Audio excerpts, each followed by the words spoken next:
Okay, Lamai. Now let's start to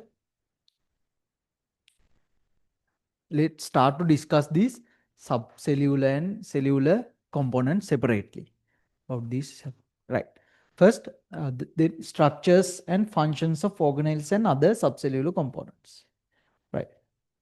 First one is we are going to discuss about the plasma membrane. So this is one of the most important parts in this lesson, the structure of the plasma membrane, because there are some essay questions also from this part.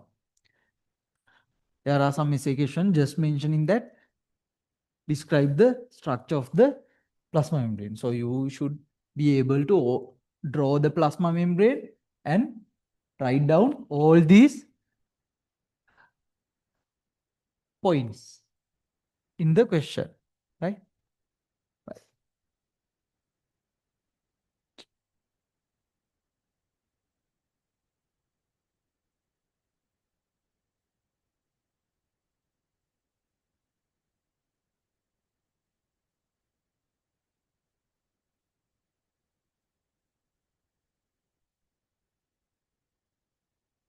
The structure of the plasma membrane. This structure is called as what? The fluid mosaic model. What? The fluid mosaic model of plasma membrane, fluid mosaic model. What is the meaning of this fluid mosaic model? This is described by Singer and Nicholson, right? Singer and Nicholson are the ones who describe this plasma membrane, right? In plasma membrane, the plasma membrane is the outer limit of the cell. In every cell, we discussed about the features common for all cells, like prokaryotes and eukaryotes. In that, we discussed that plasma membrane is in each and every cell is bounded by the plasma membrane.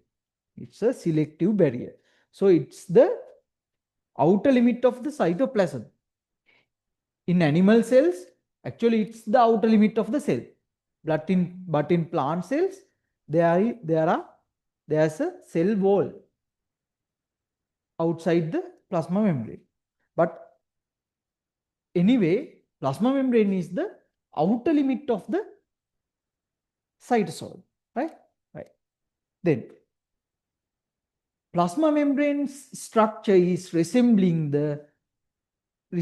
all the membranes in the cell.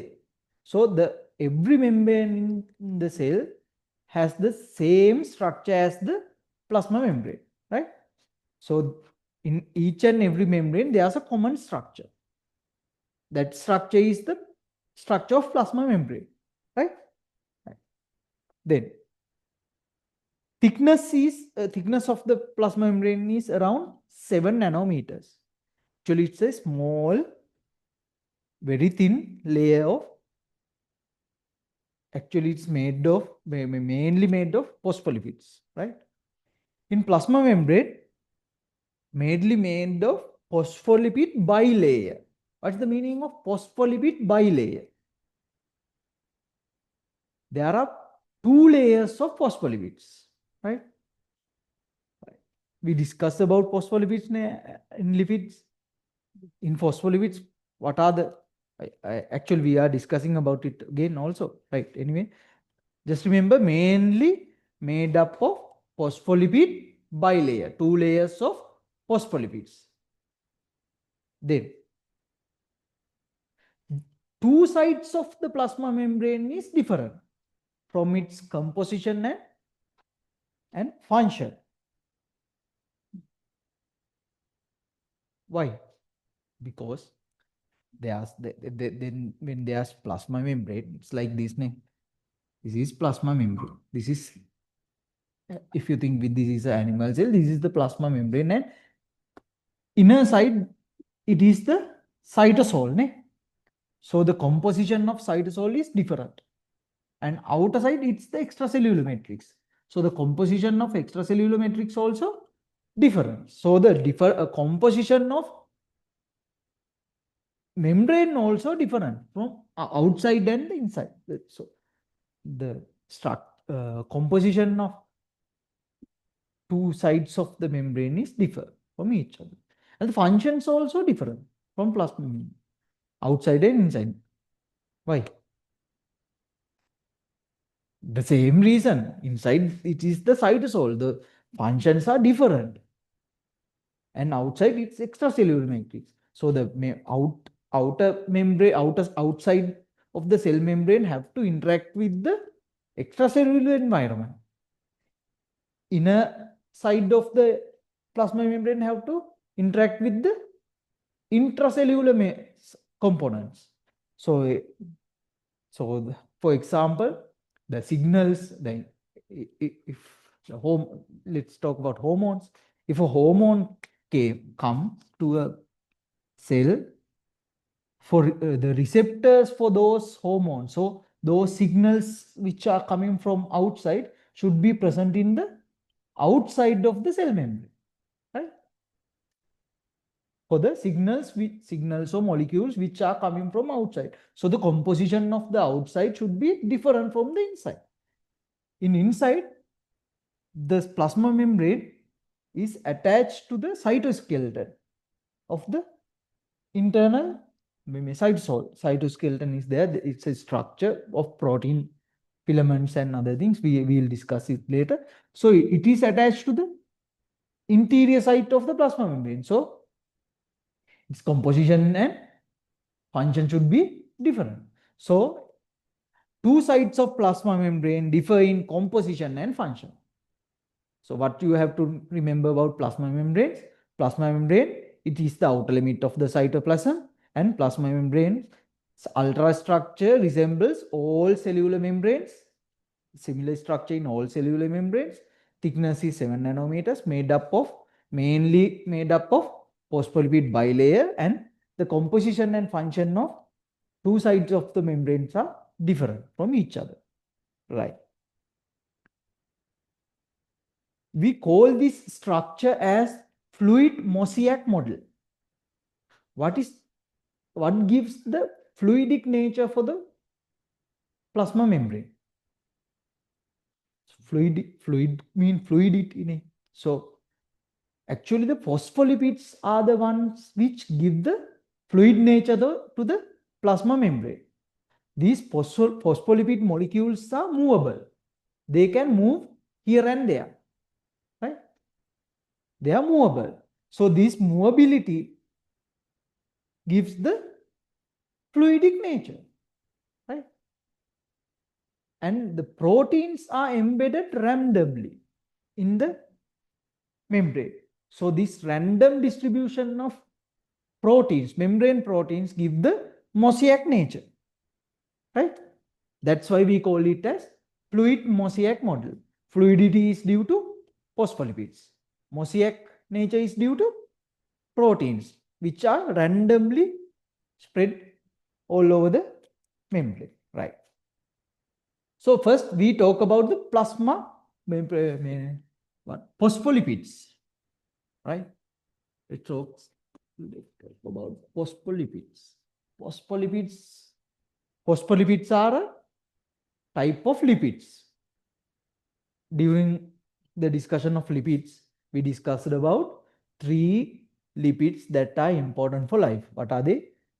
Fats and oils, then phospholipids and steroids. Among them, phospholipid is the most important one, right? Because it is the main molecule which contribute to the making the plasma membrane, right? So in phospholipid molecule, it has 2 parts.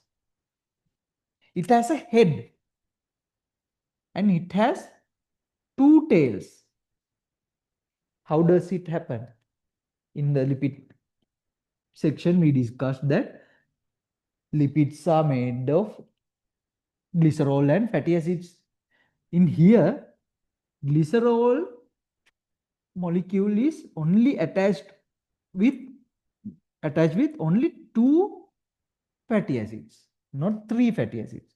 Usually, when forming triacyl glycerol, triglycerides, glycerol is attached with three fatty acids. But in phospholipids, there are only two fatty acids. Then two hydrocarbon chains are there.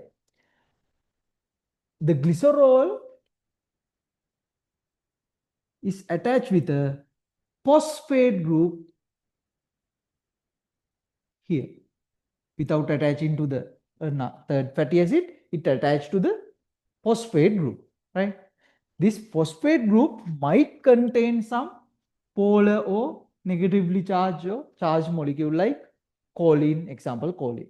So this is the actual structure. There's a glycerol which attached with two phospholipid molecule, two fatty acids and a phosphate molecule, right? When we are drawing the phospholipid molecule, we draw it like this. So these are two tails. This is the head. Head is made up of phosphate group, right? Tails are made up of hydrocarbon chains, fatty acids, right? This head, we called it as hydrophilic head. What? Hydrophilic. Why it is hydrophilic? Hydrophilic head. Hydrophilic means they don't afraid of water molecules. Why are why are they not afraid of water molecules? Water? Because they are polar. When they are polar or they are charged molecules, what happens? They form hydrogen bonds with the water molecules. When they form hydrogen bonds, it's actually like solubility. So they can make weak attraction with water molecules. Right? What gives the hydrophilic nature to the head? Phosphate. Right? Phosphate group and additionally attached charged or polar molecule gives the hydrophilic nature to the head. Right? This hydrophilic head always face outside of the plasma membrane, face outside. Why? In both sides. This is a bilayer. So bilayer means there are two separate layers of phospholipids. Right? In both layers, hydrophilic head is the one which face outwards. Why? Because in the cytosol as well as the extracellular matrix, main constituent is water. So water is there inside the cell and outside the cell. So head is the one which hydrophilic. They don't afraid of water. So they are the ones who face the water. That's why it face outside the cell membrane. So head is facing both inner and outer side of the cell membrane. Inner means two different sides. I'll draw it later. Okay. So just remember that hydrophilic head faces outside each and every time. Right? Facing outside means it faces the cytosol as well as the extracellular matrix. Right. Next point. These are, so it faces the aqueous medium, right? Aqueous medium is there in cytosol as well as in the extracellular matrix. Then the hydrophilic tails. These are hydrophobic tails. These are there are two hydrophobic tails in plasma membrane. What gives this hydrophobic nature? Hydrocarbon chains are the ones which gives hydrophobic nature. Then lipids, they don't dissolve in water. When we put some oil to water, what happens? They'll separate as layers. Why? Because they are made of glycerol and fatty acids. Fatty acids are made up of hydrocarbon chains. They are not polar, so they don't dissolve in water. That's why it gives the nature of, it gives the hydrophobic nature, right, to oils. In here, what happens? This molecule has both hydrophilic and hydrophobic nature. Its head contains phosphate group, which is hydrophilic, and its tails are fatty acids or hydrocarbon chains, which are non-polar and they are hydrophobic. So what happens is the hydrophobic tails always faces toward the internal interior of the cell membrane, right? As they are hydrophobic, right? So you should be able to draw the diagram of plasma membrane. If you are asked to draw the plasma membrane, first, if you ask a question about plasma membrane, you have to draw these two diagrams. First, you have to draw the phospholipid molecule with hydrophilic head and two hydrophobic chains. Then you should be able to draw the plasma membrane, structure of the plasma membrane, right? First, I will draw the structure of the plasma membrane.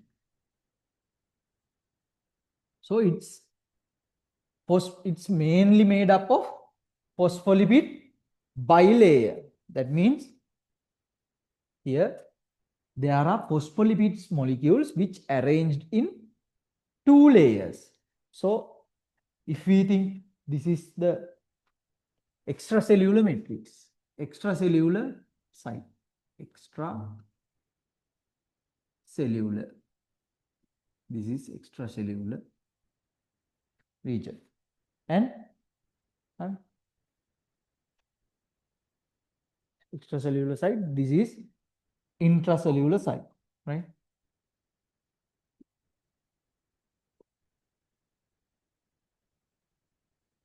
Intracellular,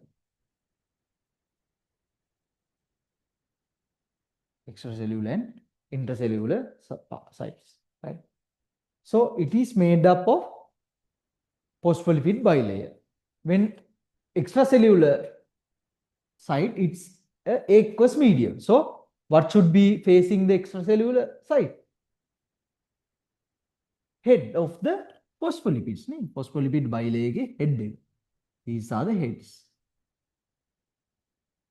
These are the tails.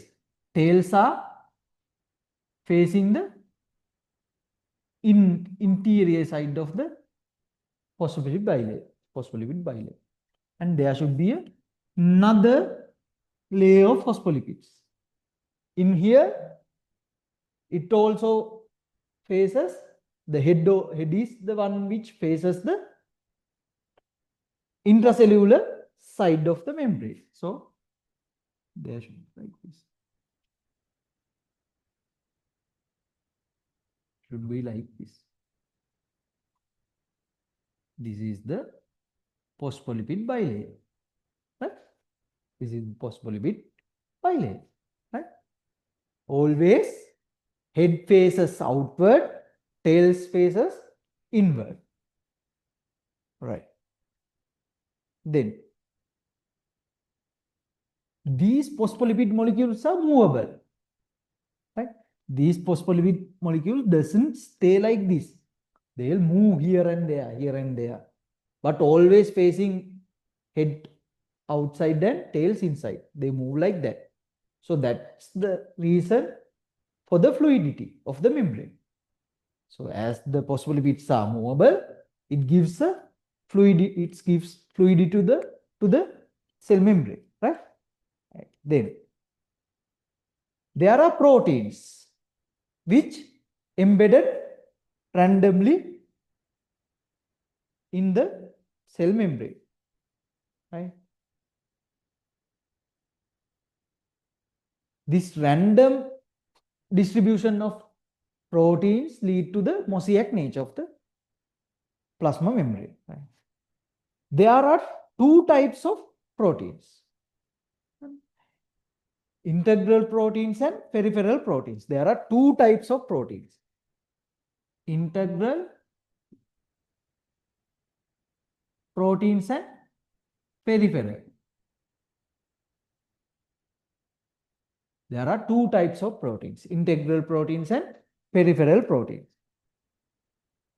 Integral proteins, there are actually two types of integral proteins also.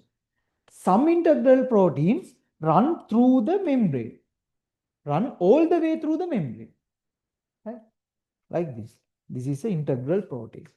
It runs all the way through the membrane. It runs all the way through the membrane. These proteins are called as what? Transmembrane proteins. These are transmembrane proteins. Proteins which runs all the way through the plasma membrane. It's a type of integral protein. There are some integral proteins which runs only part of the way into the membrane, like this. There are some integral proteins which only runs the part of the way through the membrane, right? So here there are phospholipid molecules, right? There are phospholipid molecules. Both of them are integral proteins, but we name these proteins as transmembrane proteins. What? Transmembrane protein. Transmembrane proteins are the proteins which run all the way through the cell membrane. Transmembrane proteins, right?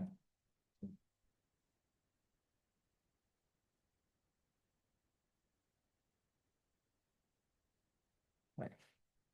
So those are the two types of proteins, integral proteins found in cell membrane, right?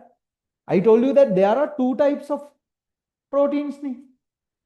One is integral proteins, other one is peripheral proteins. Integral proteins, there are two types: transmembrane proteins which runs all the way through the plasma membrane, and some proteins which runs halfway through the plasma membrane. You don't have to remember a name for that. Proteins which are runs halfway through the membrane, right? Right. Then peripheral proteins, actually these peripheral proteins are bound loosely to the plasma membrane, right? These peripheral proteins not embedded in the lipid bilayer like integral proteins. These proteins are embedded within the cell phospholipid bilayer, but peripheral proteins doesn't embedded in the bilayer. They actually loosely bound to the inner surface of the membrane. So peripheral proteins are only present in inner surface of the cell membrane, not in outer surface. Even in the inner surface, it is bound loosely, not embedded in the membrane. So this is the inner surface. So actually these are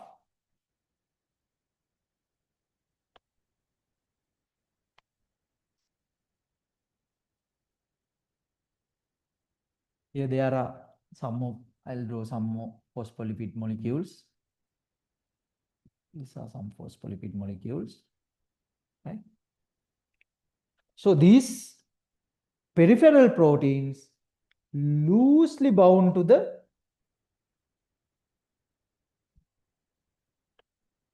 interior side of the membrane. And I forgot to tell that most of these transmembrane proteins have channels. Channels means there are pathways, right? Channels.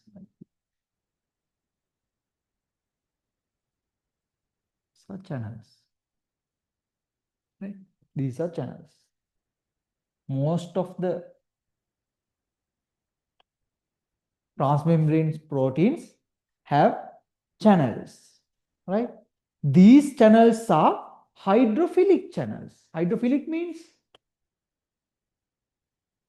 water can pass through these channels. Water and it dissolved materials, hydrophilic materials can pass through these channels. Right? Does the phospholipid bilayer allow hydrophilic things to go through it? No. Why? Because it has a hydrophobic tails. And so the interior of the plasma membrane is hydrophobic. So water or water soluble molecules can't pass through the phospholipid bilayer.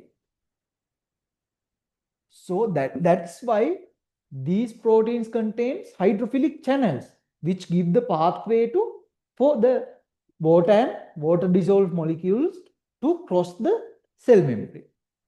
Right? So ions and some certain polar molecules passes through hydrophilic channels, these hydrophilic channels. Right? They are in transmembrane proteins. What you have to remember is they are not always open. Right? There are separate proteins, transmembrane proteins, which allows to specific ion types. There are calcium channels, which only allow calciums to go through. There are potassium channels, which only allows protein to go through. And there are sodium channels.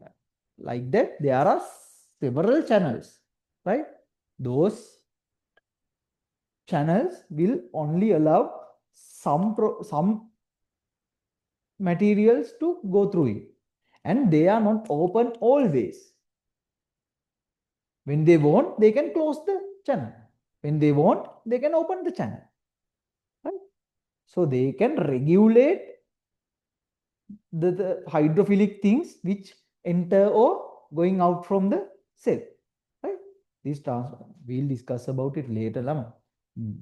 Later we have to discuss the how the nerve impulses travel, how the muscle impulse travel there, and many other things which related to these channels, right? Right. Anyway, you just have to remember that most of these transmembrane proteins have hydrophilic channels that act as pores through which ions and certain polar molecules can pass. Right? Then I was discussing about peripheral proteins. Peripheral proteins are the proteins which don't embedded in the they do not embedded in the phospholipid bilayer, but loosely attached to the inner surface of the phospholipid inner surface of the plasma membrane. It's like that. It's most commonly attached to these proteins. Right?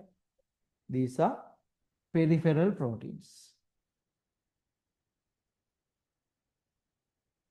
Even though they called as peripheral proteins, they are not in the outer side of the membrane. They are in inner side of the membrane, loosely attached to the membrane without embedded in the phospholipid bilayer. Right? Right. So that's what you have to know about proteins. So now you know about phospholipids, right? Now you know about proteins in the phospholipid membrane, right? Then carbohydrates. In discussing us about carbohydrates, they are like antennas. They are present like antennas. Antennae කොහොමද ළමයි? They are branched නේ antennae එක. Just like they are branched polysaccharides right? They are branch carbohydrate chain, short branch carbohydrate chains, right? They form two types of carbohydrates. They might be bind with proteins, forming glycoproteins. Glyco means carbohydrate, proteins mean protein. When a carbohydrate combine with the protein, we call it as glycoprotein. When a carbohydrate chain combines with a lipid, we call it as glycolipid. So there are short branching antenna-like glycoproteins and glycolipids. This is a protein molecule. To this protein molecule, there are several lipids, phospholipids, and there are carbohydrate chains, polysaccharide chains, which might be attached to this branched short phospholipid polysaccharide chains, just like antennas. Right? So, branch polysaccharide chain.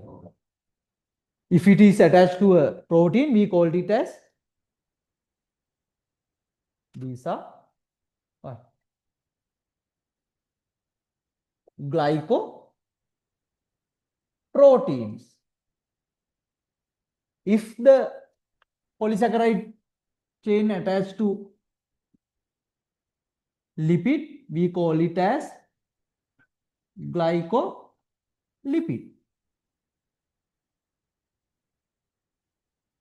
Right? These are the carbohydrate chains, glycolipids and glycoproteins. So now what do we know about the plasma membrane? It's the outer limit of the cytoplasm. It is made up of mainly of phospholipid. What is the thickness is 7 nanometers. And all the membranes resemble the structure of the plasma membrane. Two sides of the plasma membrane is different from composition as well as the function. Main molecule which made the plasma membrane is phospholipid molecule. It has a hydrophilic head made up of phosphate group and a hydrophobic chains, two hydrophobic chains made up of hydrocarbon chains, fatty acids, right? In membrane, the phospholipids arrange in a way that hydrophilic heads face toward the outside and hydrophobic chains face towards inside, right? And there are proteins which randomly embedded. That's the reason for the mosaic nature. There are two types of proteins: integral proteins and peripheral proteins. Integral proteins will embedded within the membrane. There are some proteins which goes all the way through the membrane. We call them as transmembrane proteins. Those are type of integral protein, and some integral proteins goes only halfway through the membrane. In transmembrane proteins, most of them may contain hydrophilic channels, which allows the transport of water and water dissolved ions, give the pathway for water and water dissolved ions, right? The other type of protein is peripheral proteins. Peripheral proteins will attach to the membrane loosely, but they present only in the inner surface, right? There are carbohydrates chains which might be attached to proteins forming glycoproteins or attached to lipids forming glycolipids, right? And the cholesterol molecules. There are few cholesterol molecules which might embedded between these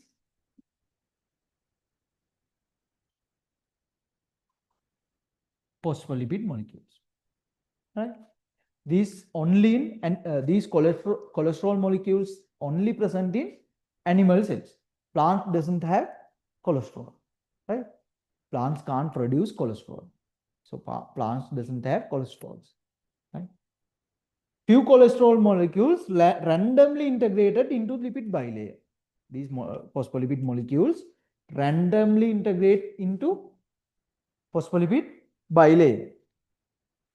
It provides the rigidity and stability to the plasma membrane, right? If there are no cholesterols, then the plasma membrane's fluidic nature will be more, right?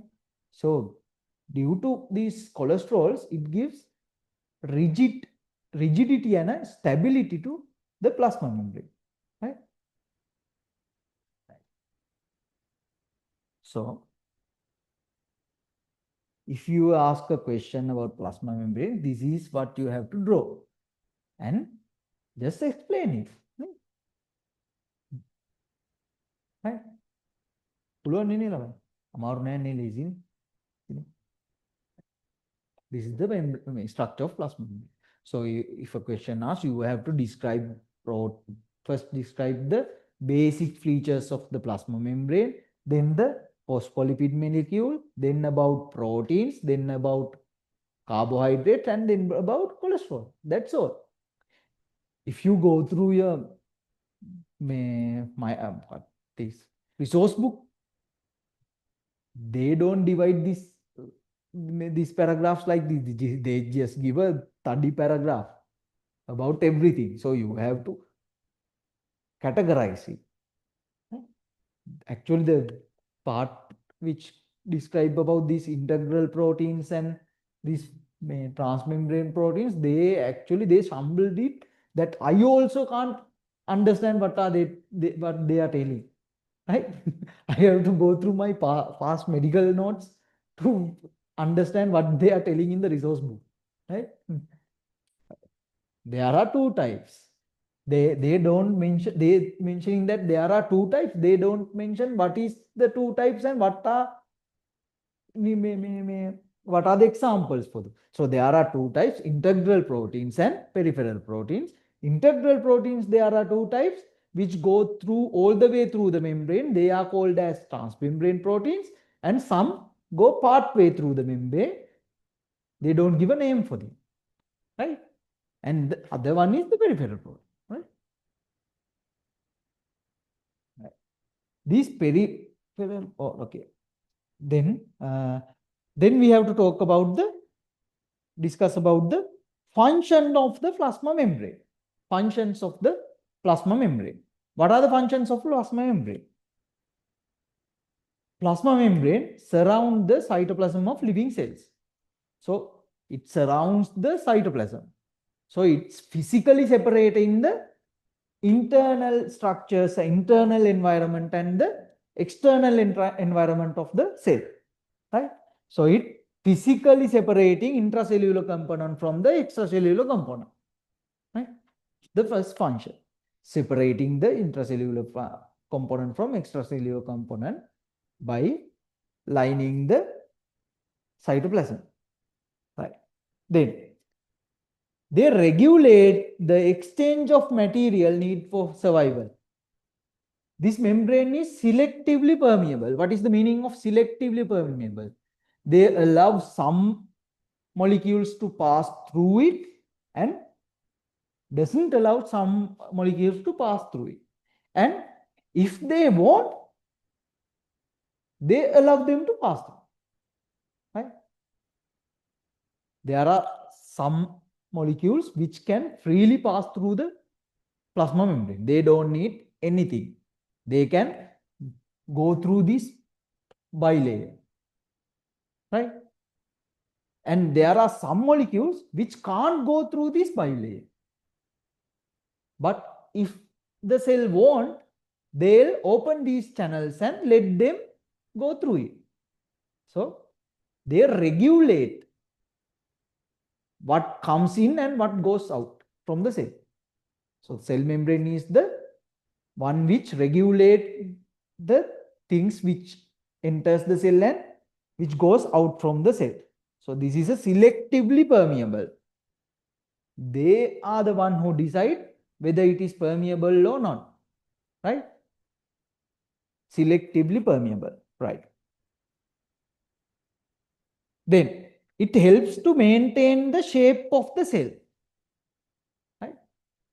This plasma membrane helps to maintain the shape of the cell.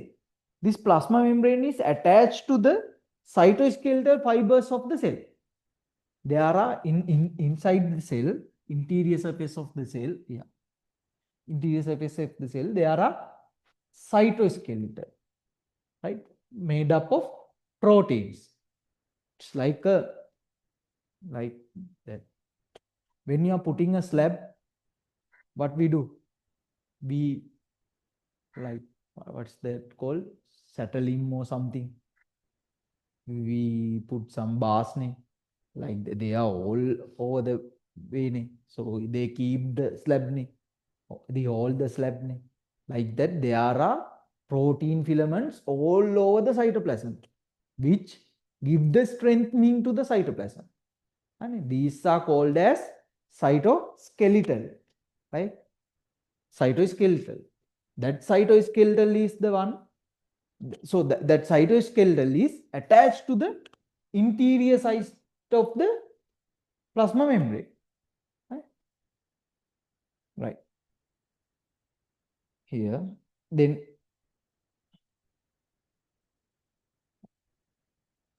it helps to maintain the cell shape. And the other one is they act as receptor molecules also. Plasma membrane, some molecules in the plasma membrane act as receptor molecules for interacting for special chemicals like hormones, neurotransmitters, then immune proteins. So some of these proteins act as receptors. Some hormones which comes to the cell will attach with these protein molecules, right? And some neurotransmitters will react with these receptor molecules, right? So this cell membrane also function as receptors for neurotransmitters, for hormones, and for immune proteins, right?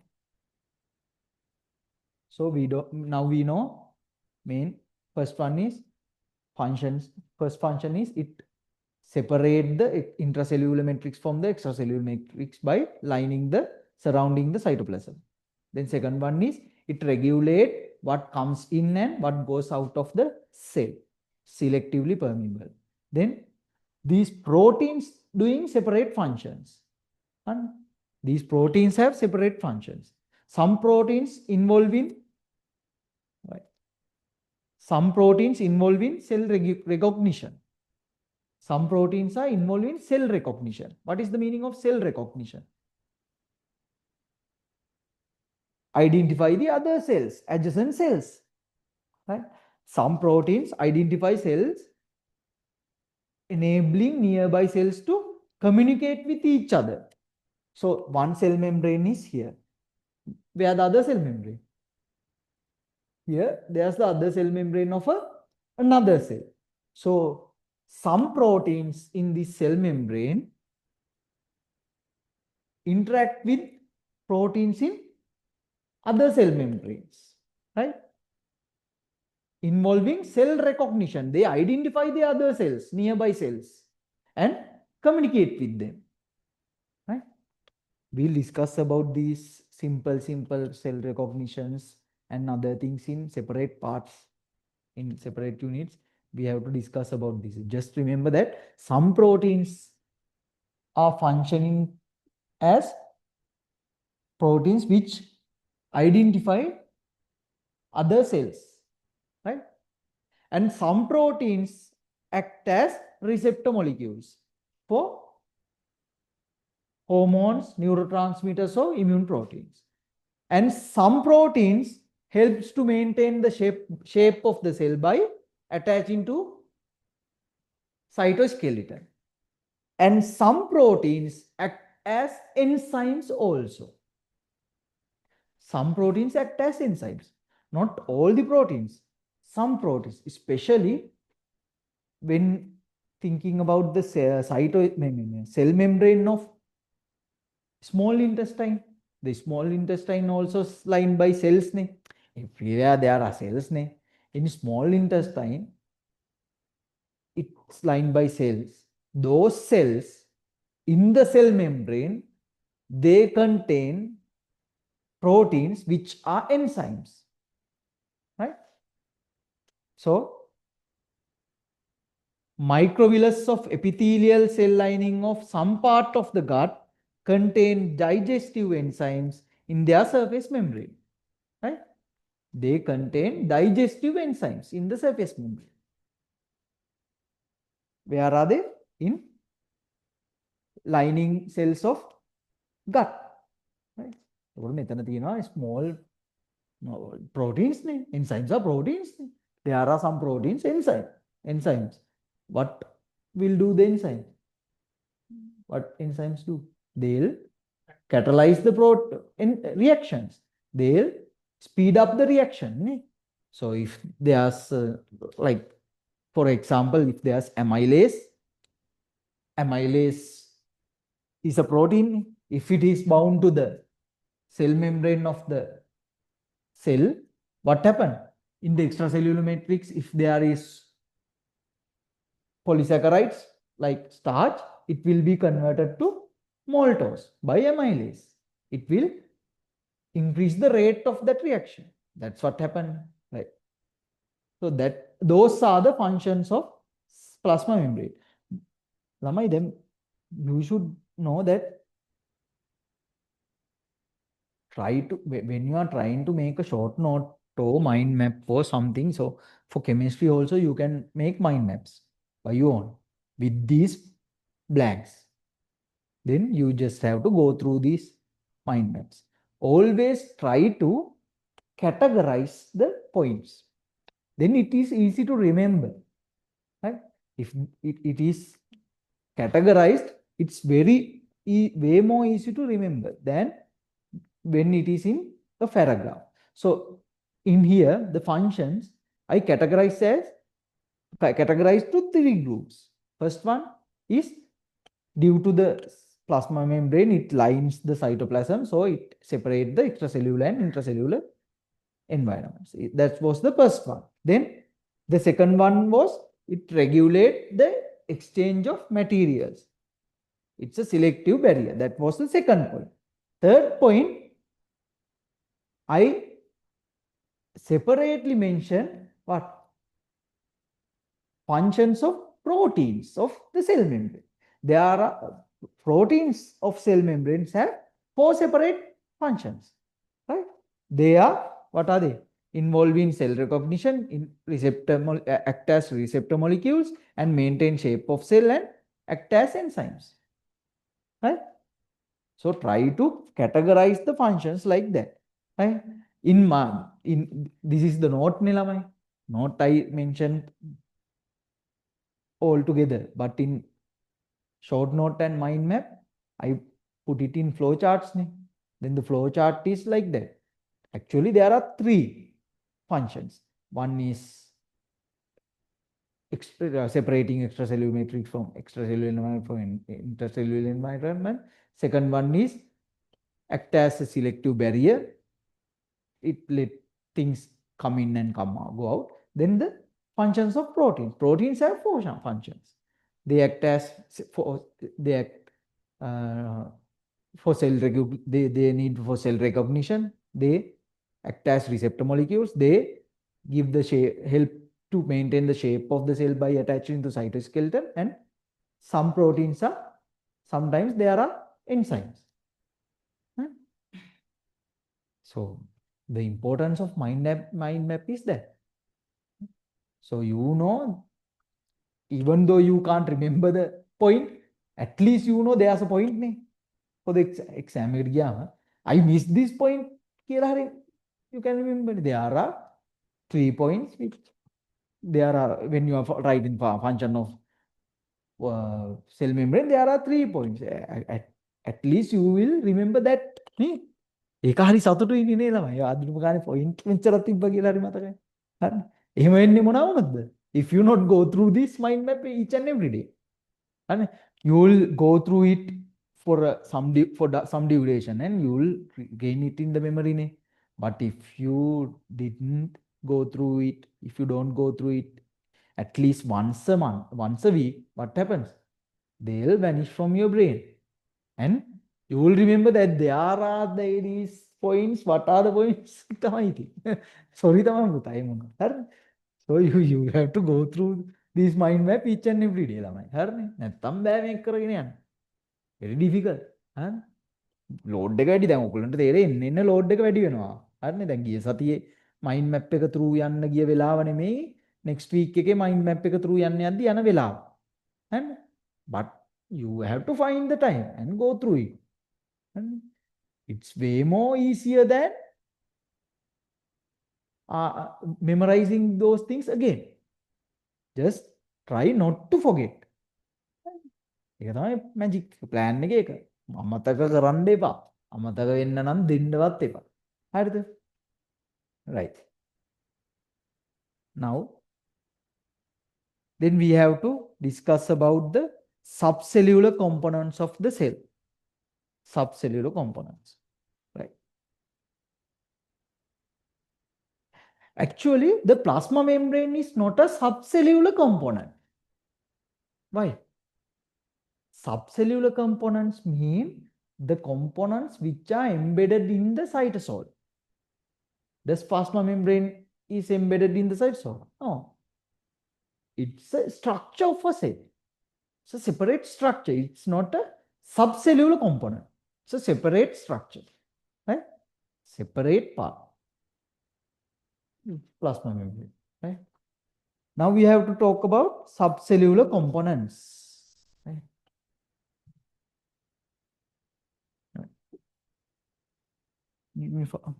විනාඩි 5ක් දෙන්න ළමයි.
That's about subcellular components.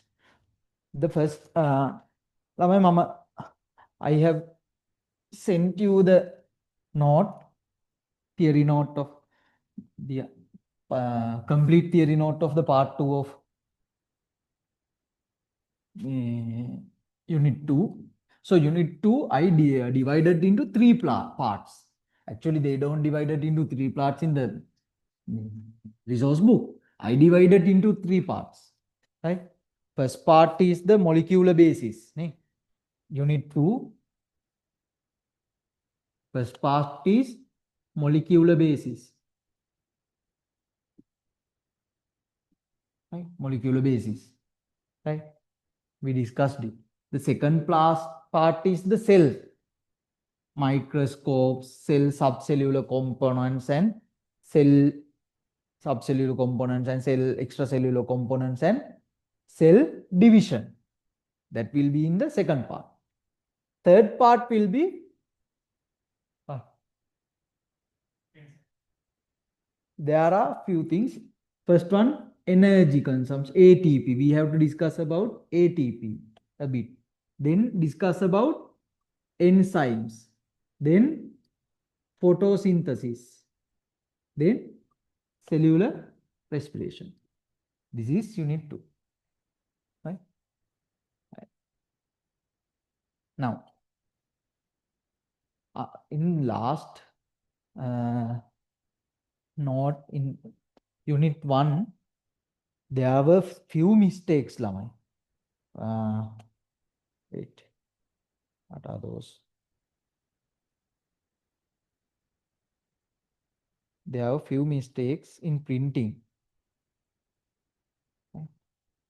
They are in unit 2, short note. RNA and DNA base pairs were, I put it in the wrong way. Not in this one. Unit 1, unit 2, part 1, about DNA and RNA.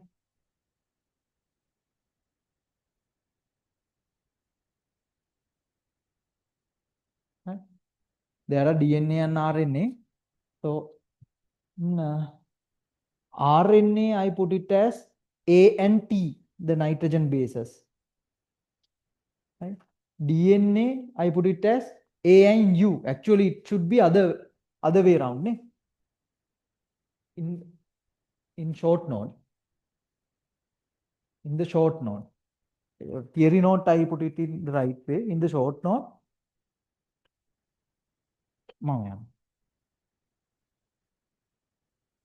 what's your name, Puta?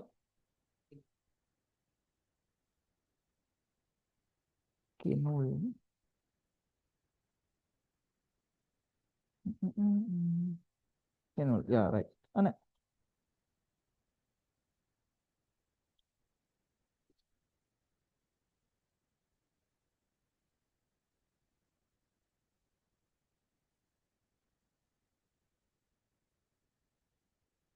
Right, part 1 short note part 2 unit 2 part 1 short note DNA and RNA වල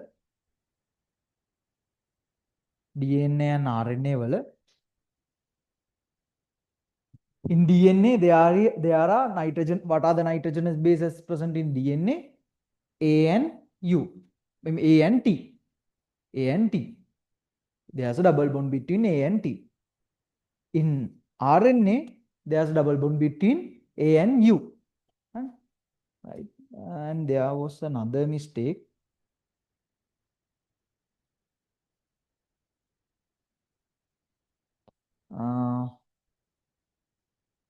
And in nucleotides other than DNA and RNA, the last page of nucleotides other than FAD, NAD, NADPH. Here, NAD, I mentioned that oxidizing agent during photosynthesis. Actually, NAD is oxidizing agent during cellular respiration. NADP It's during photosynthesis. Actually, one student showed me this. Thank you. It's difficult to go through everything. Sometimes I also miss it.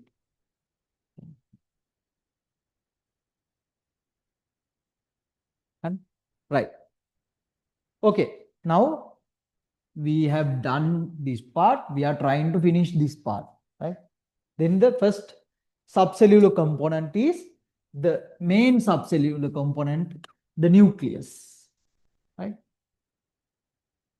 When we are drawing also, we first draw the nucleus. So in discussion also, we first discuss about the nucleus as the first subcellular component. Nucleus, right? Nucleus. Nucleus, it is the most prominent organ. Nucleus is the most prominent organ. It consists of genes. Genes, genes genes. So anyway, genes are inside this nucleus. And diameter is around 5 micrometers. The diameter of nucleus is around 5 micrometers. It is enclosed by a double membrane. We called it as nuclear envelope. It's a double membrane, right? So when we are drawing the nucleus, how we draw? Just like the drawing of, just like what we draw in the structure of cell. This is the double membrane. There are spaces. What are these spaces? These are nuclear pores. This is the nuclear membrane. So this is a double membrane. Double membrane. When we are discussing about the nuclear envelope, right? This is the nuclear envelope. It has two membranes, inner membrane and outer membrane. This is the outer membrane.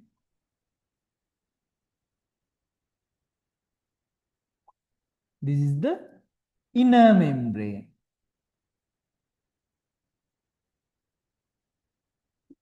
Right? Both membranes are smooth. Right? Both membranes are smooth, not convoluted. Right? In between this membrane, there's a space, intermembranal space, around 20 to 90, 20 to 40 nanometers, a narrow space in between these two membranes. Right? There are pores. These are called nuclear pores.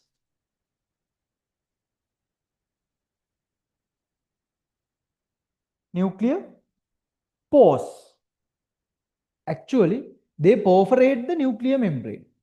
And these nuclear pores perforate the nuclear membrane. Actually, they are pore complexes, not a single pore. It's pore complexes. Right? There are several pores which are interconnected. Like this. When we draw a pore here, it's like this. There are pores which are interconnected. Pore complexes.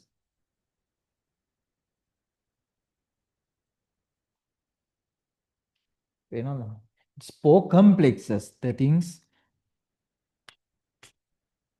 in the cytoplasm, in the nucleus, can come through these pore complexes. Go through in these pore complexes. These are not single pores, they are pore complexes, right? But we don't draw it as pore complexes. Just like these are pores, right? Actually, they are pore complexes, right? It regulates the entry and exit of substances from the nucleus. Right. Then, nuclear lamina. There's a lamina which is made up of protein filaments. It's called nuclear lamina. It is in the interior side of the nuclear envelope. Like this. It's made up of protein filaments. Protein filaments which attach to the interior membrane of the interior side of the nuclear envelope. Inner membrane එක interior side එකට attach වෙලා, what are these? These are protein filaments. Right? This is the nuclear lamina. Right? What do we have to know about the nucleus? The nuclear envelope, it is double membrane, dual membrane. Both membranes are smooth, and inner membrane and outer membrane. Between them, there's a narrow intermembrane space. Right? There are nuclear pores which connect which allow things to come in and go out of the nucleus. And there is a nuclear lamina, right, which is made up of protein filaments in the interior side of the envelope, nuclear envelope, right? Right. Then the nuclear matrix, the internal structures of the nucleus, internal component of the nucleus, we call it as nuclear matrix. Right? Nuclear matrix. It also made up of protein filaments. So this is also made up of protein filaments. Nuclear matrix also made up of protein filaments. There are protein filaments all over the nuclear matrix. Nuclear matrix. Right? And this nuclear matrix extended throughout the interior surface of the nucleus. Right? In the nuclear membrane, there are chromatin and nucleolus. There are thread-like substances which are called as what? Chromatin, and there is a highly dense area which is called as nucleolus. Right? These are chromatin. This is nucleolus.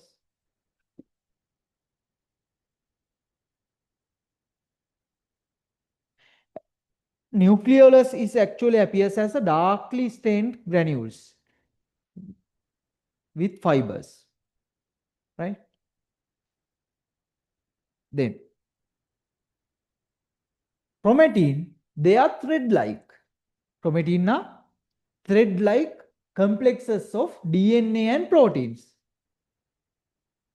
In non-dividing cells, they appear as diffuse mass in electron microscope. But when the cell is dividing, it appears as condensed threads. Like we call them as chromosomes. Tidally coiled, condensed, these chromatins tidally coiled and condense and form chromosomes. Right? It's like this, Laman. This chromatin is made up of DNA and proteins. What are the protein type? Histone proteins, right? Histone proteins are like beads, like this. Histone proteins are like beads. So these are the histone proteins. These are histone protein beads. These are histone protein beads. Around these beads, DNAs will coil. Right? This is a DNA. DNA will coil around this bead and go to the other one. Coil around this bead and go to the other one. It coils around this bead and go to the other one. This is chromatin. Right? This is what we see as threads. Chromatin. හරියට ළමයි අර නූල් පන්දුවක් අරගෙන මෙහෙම දිගැරලා හැමතැනම දැම්මා වගේ. The නූල් පන්දුවට මොකද වෙන්නේ? When the cell is not dividing and undividing cells, it just stay like this, just threads all over the matrix. Right? But when the cell is dividing, these chromatin begins to condense and coil and forming, they form chromosomes. How the chromosome is formed? So this is a single thread name. So I'll draw it like this. This is single thread, right? So these threads will super coiled like this.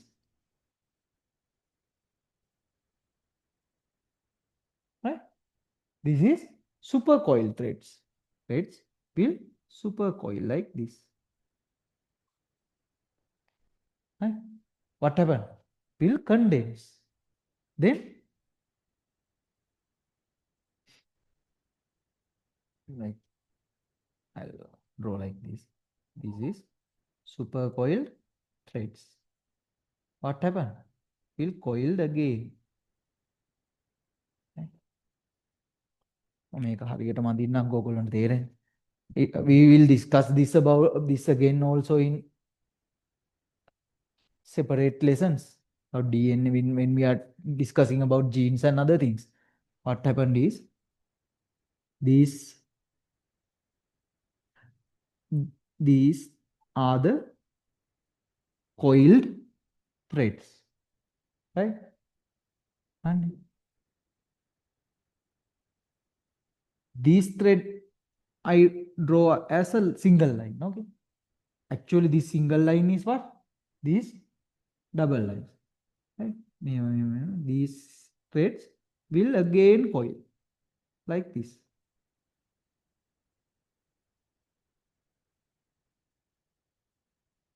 Right? This will again coil like this.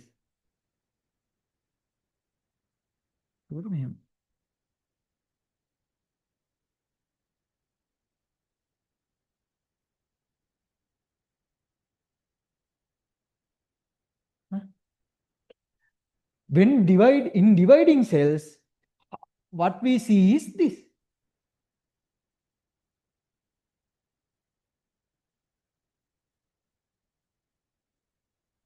This is what we see in dividing cells as chromosomes. Actually, what is it? It's highly condensed and coiled chromatins. When අපි නූල් පන්දුවක් අරගෙන මෙහෙම දිගහැරලා හිතන්න. There's a constant number of chromosomes in a cell. In a one single species, it has a constant number of chromosomes. Typically, for typical human cells, it's 46 chromosomes are there for human cells. So actually, what are they? They are like නූල් පන්දු 46 නූල් අරගෙන මෙහෙම අපි දිගටලා දාලා තියෙනවා වගේ තමයි chromatin තියෙන්නේ. When it is dividing, what will happen? It will coil.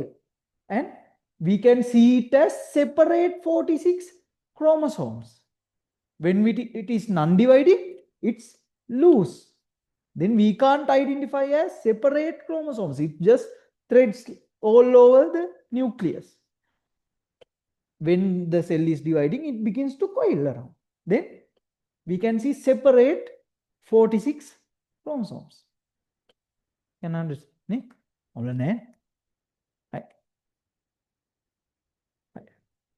This is what we see as chromosomes. Actually, it is supercoiled chromatin. Right. So chromatin is complex of DNA and proteins, histone protein. In non-dividing cells, it appears as a diffuse mass in electron microscope. During cell division, it condenses tidally and coils, forming chromosomes. These chromosomes are like threads. Each species has a constant number of chromosomes. Typical human cells has a 46 chromosomes. Right? හරි. ඔන්න ඔය ටික තමයි nucleus එකේ දාන කරන්නේ. That's what you have to know about the nucleus. Right? So you have to know That nucleus is basic features of nucleus. What are the basic features? This is the most prominent organ. This consists most of the genes. Diameter is 5 micrometer and it has a double membrane. Then we have to talk about the membrane. It has inner membrane and outer membrane. Both are smooth, separated by narrow space around 20 nanometers. There are nuclear pores, right? Actually, they are pore complexes perforating the nuclear membrane, which allows things to come in and go out of the nucleus. And there's a nuclear lamina which attached to the, made up of protein filaments which attach to the interior side of the interior side of the nuclear envelope. That's what you have to know about the envelope. Then you describe about the matrix. Matrix is made up of protein filaments, chromatin and nucleolus embedded in the matrix.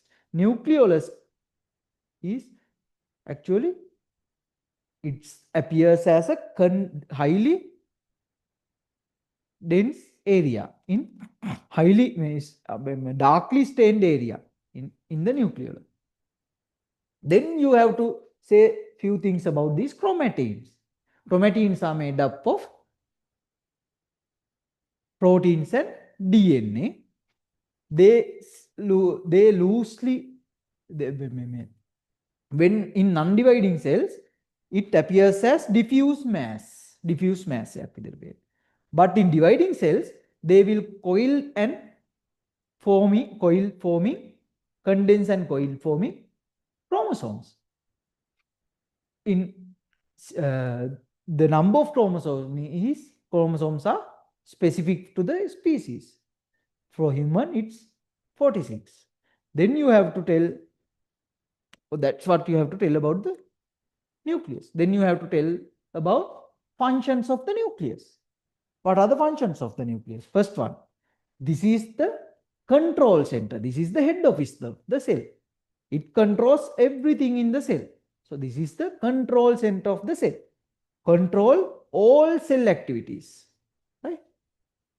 Then it synthesizes few things. One is DNA. When it synthesizes DNA? When the cell is dividing. So when the cell is dividing, it has to make a new cell. To make a new cell, it has to produce a new nucleus. To produce a new nucleus, they have to produce DNA. So it synthesizes DNA for the nuclear division. And to produce new nucleus for cell division. Then they produce rRNA and ribosome subunits required for protein synthesis, right? So rRNA also made up in nucleus and travel outside, and ribosome subunits also made up in nucleus and travel outside through the nuclear pores. Then it also made mRNAs and rRNAs which needed for protein synthesis. It made in the nucleus. rRNA and all the RNAs are made in the nucleus. Right? Why? Because the protein, the codes which needed for make these RNAs are inside DNA. How the nucleus control the cell? How does it control the cell?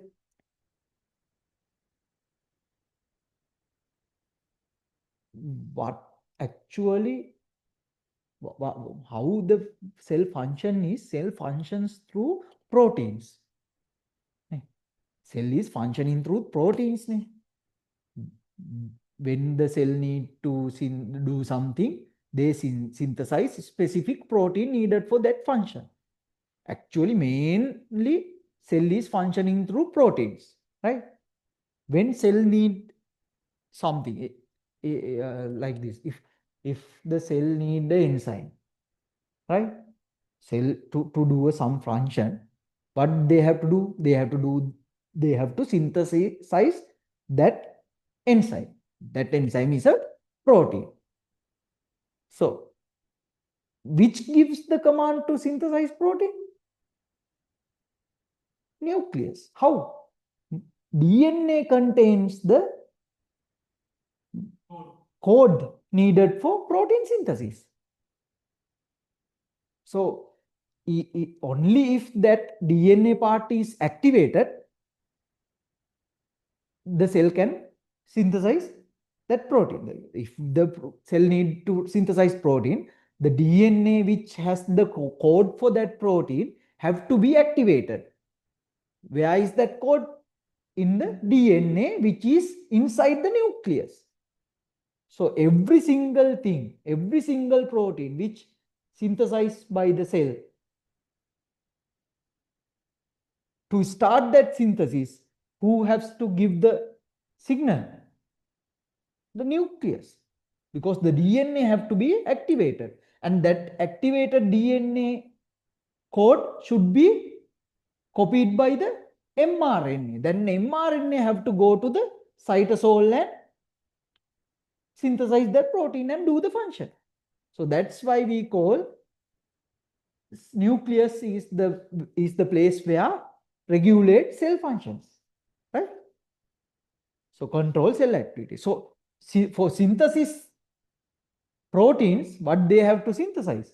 They have to synthesize mRNAs, they have to synthesize rRNAs, they have to synthesize tRNAs. All these things are synthesized in the cell nucleus. Right?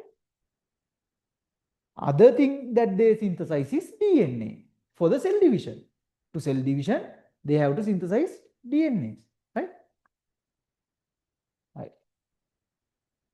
Other function is they store and transport genetic information.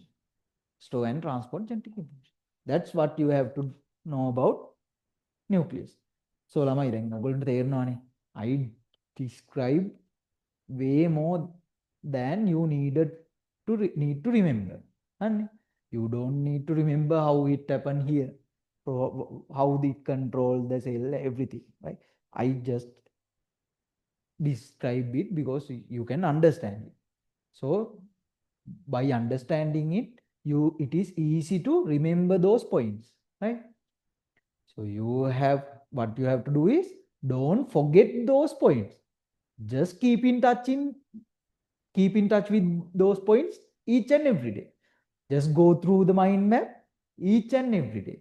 මම මේක හැමදාම මේ බයෙන්න බලමයි මම මේ class එක නවත්තනකම්ම මේක මතුරුනවා. Go through the mind maps each and every day. That's the magic. හරිනේ නැත්තම් මේක පාස් වෙන්න බෑ පුතා. මේ ලෝඩ් එක වැඩි නැතුව කොහොමද මෙච්චර මතක තියාගන්නේ? මං කිය අමතක වෙන්න දෙන්න එපා. මතක වෙන්න නම් දෙන්න එපා. බැලුවොත් මේ පාර. ඊ සති බලලා තිබ්බේ නෑනේ හැමදාම. මේ සති හැමදාම බැලුවද? හැමදාම බැලුවද? Make it a habit. Make it a habit. When you are going, when the syllabus is, when we collect more information, more mind maps, it will take more time. Sometimes it might take more than 2 to 3 hours to go through all the mind maps in a single day, right? But you have to do it. You just can drop some things gradually. First lessons, when you go through the mind map for a month, if you go through the mind map for a month, so the unit 1, you have gone through the unit 1 for a month, for 30 times.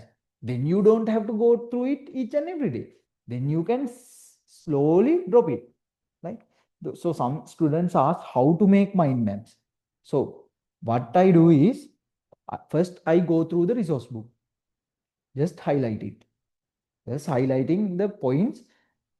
When you are going through the note, just think that why are you going through this note?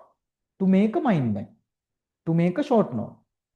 And so when you are reading the syllabus, reading the resource book, just keep it in your mind that I am reading this book to make a short note.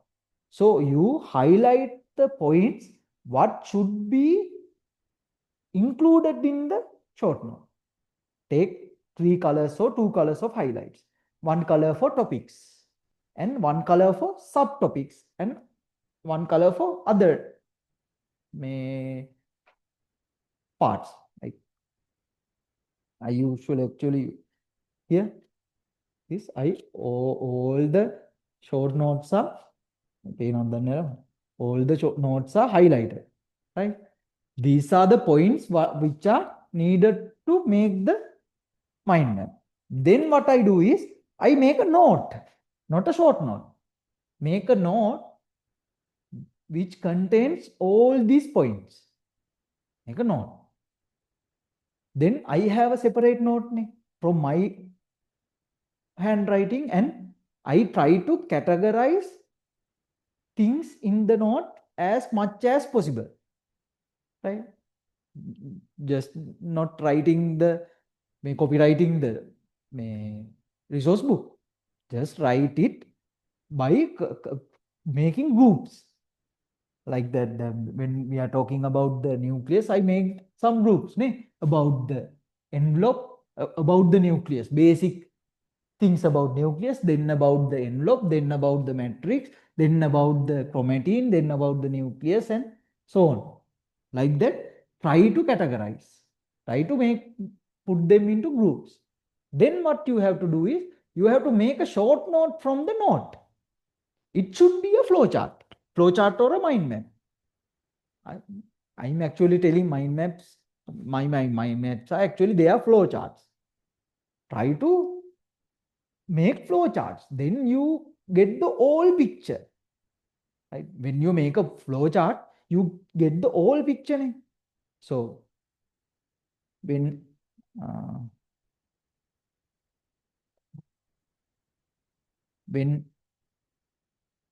when making the note for the nucleus, it's like this, right?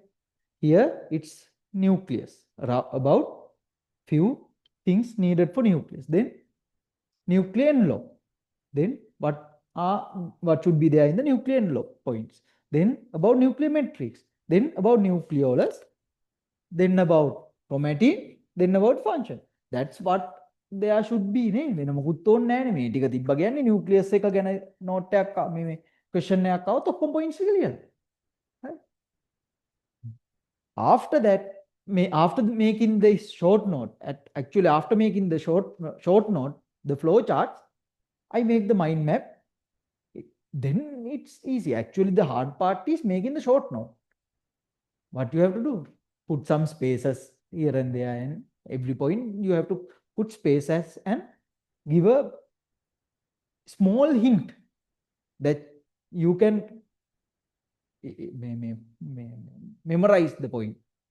If you put every point as space, only spaces,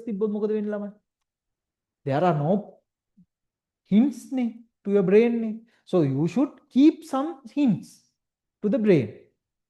Right? Then you can memorize the mind map. The next step is also there's a next step also. After you practicing those mind maps and you are very fluent with those mind maps, then you can go for another type of note. I call it as topic note. In topic note, actually there are only topics, right? Topics and just the number of points. In here also, then in nucleus, they are in topic note. We can make it later. Okay, don't rush. When you practice it, when you are confident enough about this mind map, you can make a separate note. That note will contain this nucleolus, right? Basic nucleus, and there are 1, 2, 3, 4 points. Only 4 spaces, nothing else. Then about nuclear envelope, there will be points 1, 2, 3, 4 points, and last point is the large point has 2 points. Like that, only the topic and the number of points. Topic and the number of points. Topic and the number of points. There are no hints. Right? To do that, you have to practice the mind map with hints first. Then you can practice it.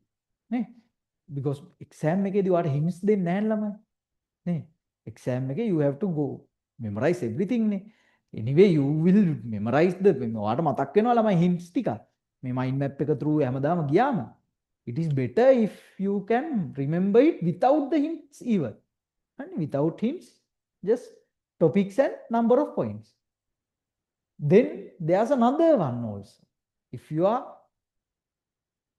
fully confident about the all these points, there will be another one. It will shows only nucleus and 1, 2, 3, 4, 5, 6 points are there. What are they? About nucleus, about nuclear envelope, about the nuclear matrix, about the nucleolus, about the chromatin and the function. That's the final one. Huh? When you are practiced this mind map, you can at the final stage, if you do what I tell every day, if you go through the mind map each and every day, you will find it very easy to make a topic note from it. Just practice it for now with the hints. Then when you are fluent and when you are confident enough that you can memorize all these points in this note, then go make a topic note from it, from the mind map. Then go for the final note. In my exams, finally exam, what I did was that's what I did. Right? I make a note, highlight it fully, then make a short note, make a mind map with hints, then mind map with topics, then a single paper with only with topics. That's what I go through on the last day. Last day එකේ මේ බැලුවා මේ topic එකේ මේවා කියලා මතක් වෙනවා.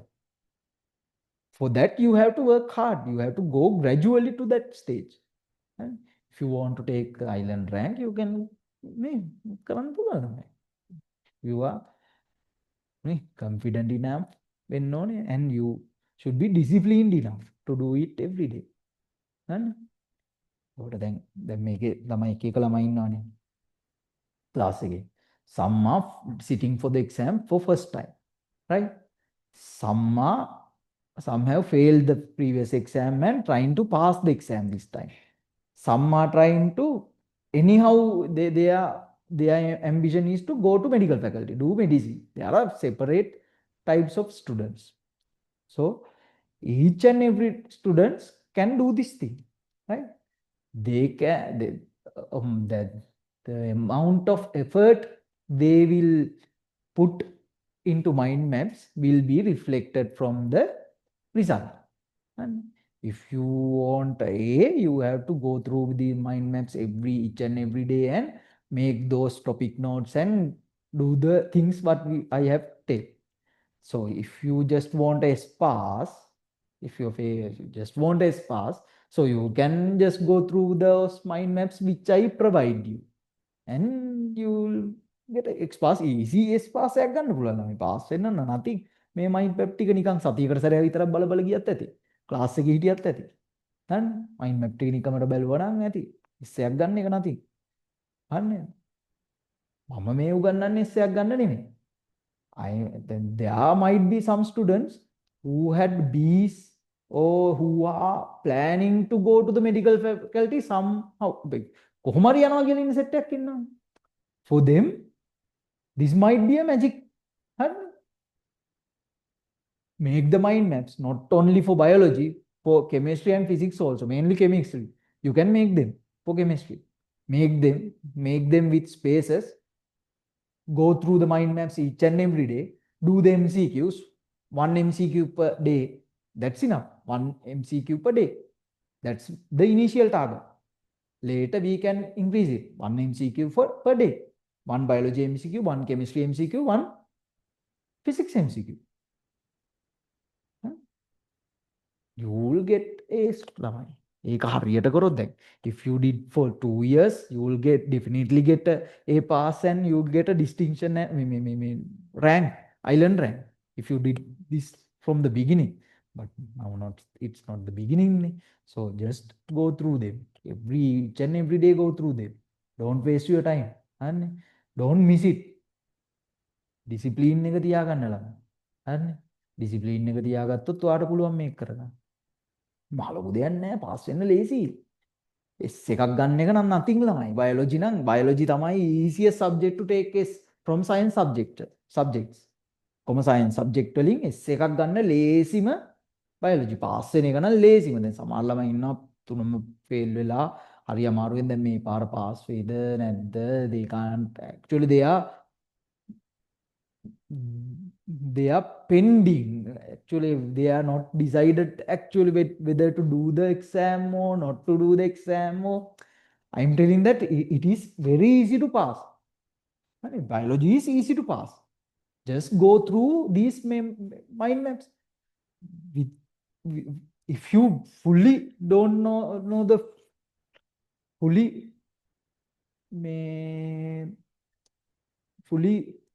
drop drop the half of the syllabus, even though you drop half of the syllabus and do half of the syllabus with these mind maps, you'll definitely get a pass. Might be a C even, right? Can get a C even with just 5 units, right? If you go through all the syllabus, you will definitely get a. No one can කවුද මේගොල්ලන්ට ඒකක් දෙන්න නැතුව ඉන්න බැරි වෙනවා ළමයි මෙහෙම උත්තරේ ලිව්වොත්. If they give you a essay question about nucleus, if you write this way, how can you miss a point? You can't miss a point. Each and every point should be there. The drawing is there, then they have to give. I'm trying to make a student with 90 marks ළමයි. මේ තාම try කරනවා. තාම හම්බුන්නේ නැහැ හරියට එක්කෙනෙක්. Make a student with 91. No one was, කවුරුත් 90 more than 90 අරන් නැහැ biology වල. But can මේ ගන්න පුළුවන්. You have to just go through these mind maps. Practice it.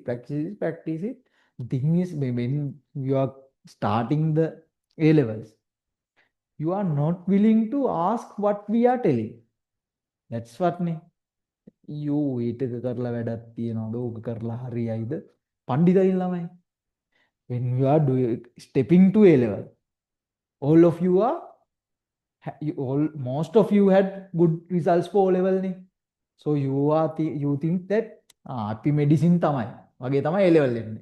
A level අර පටන් ගන්න first term test එකට කලින් එහෙම කියන දෙයක් අහන්නේ නැහැ.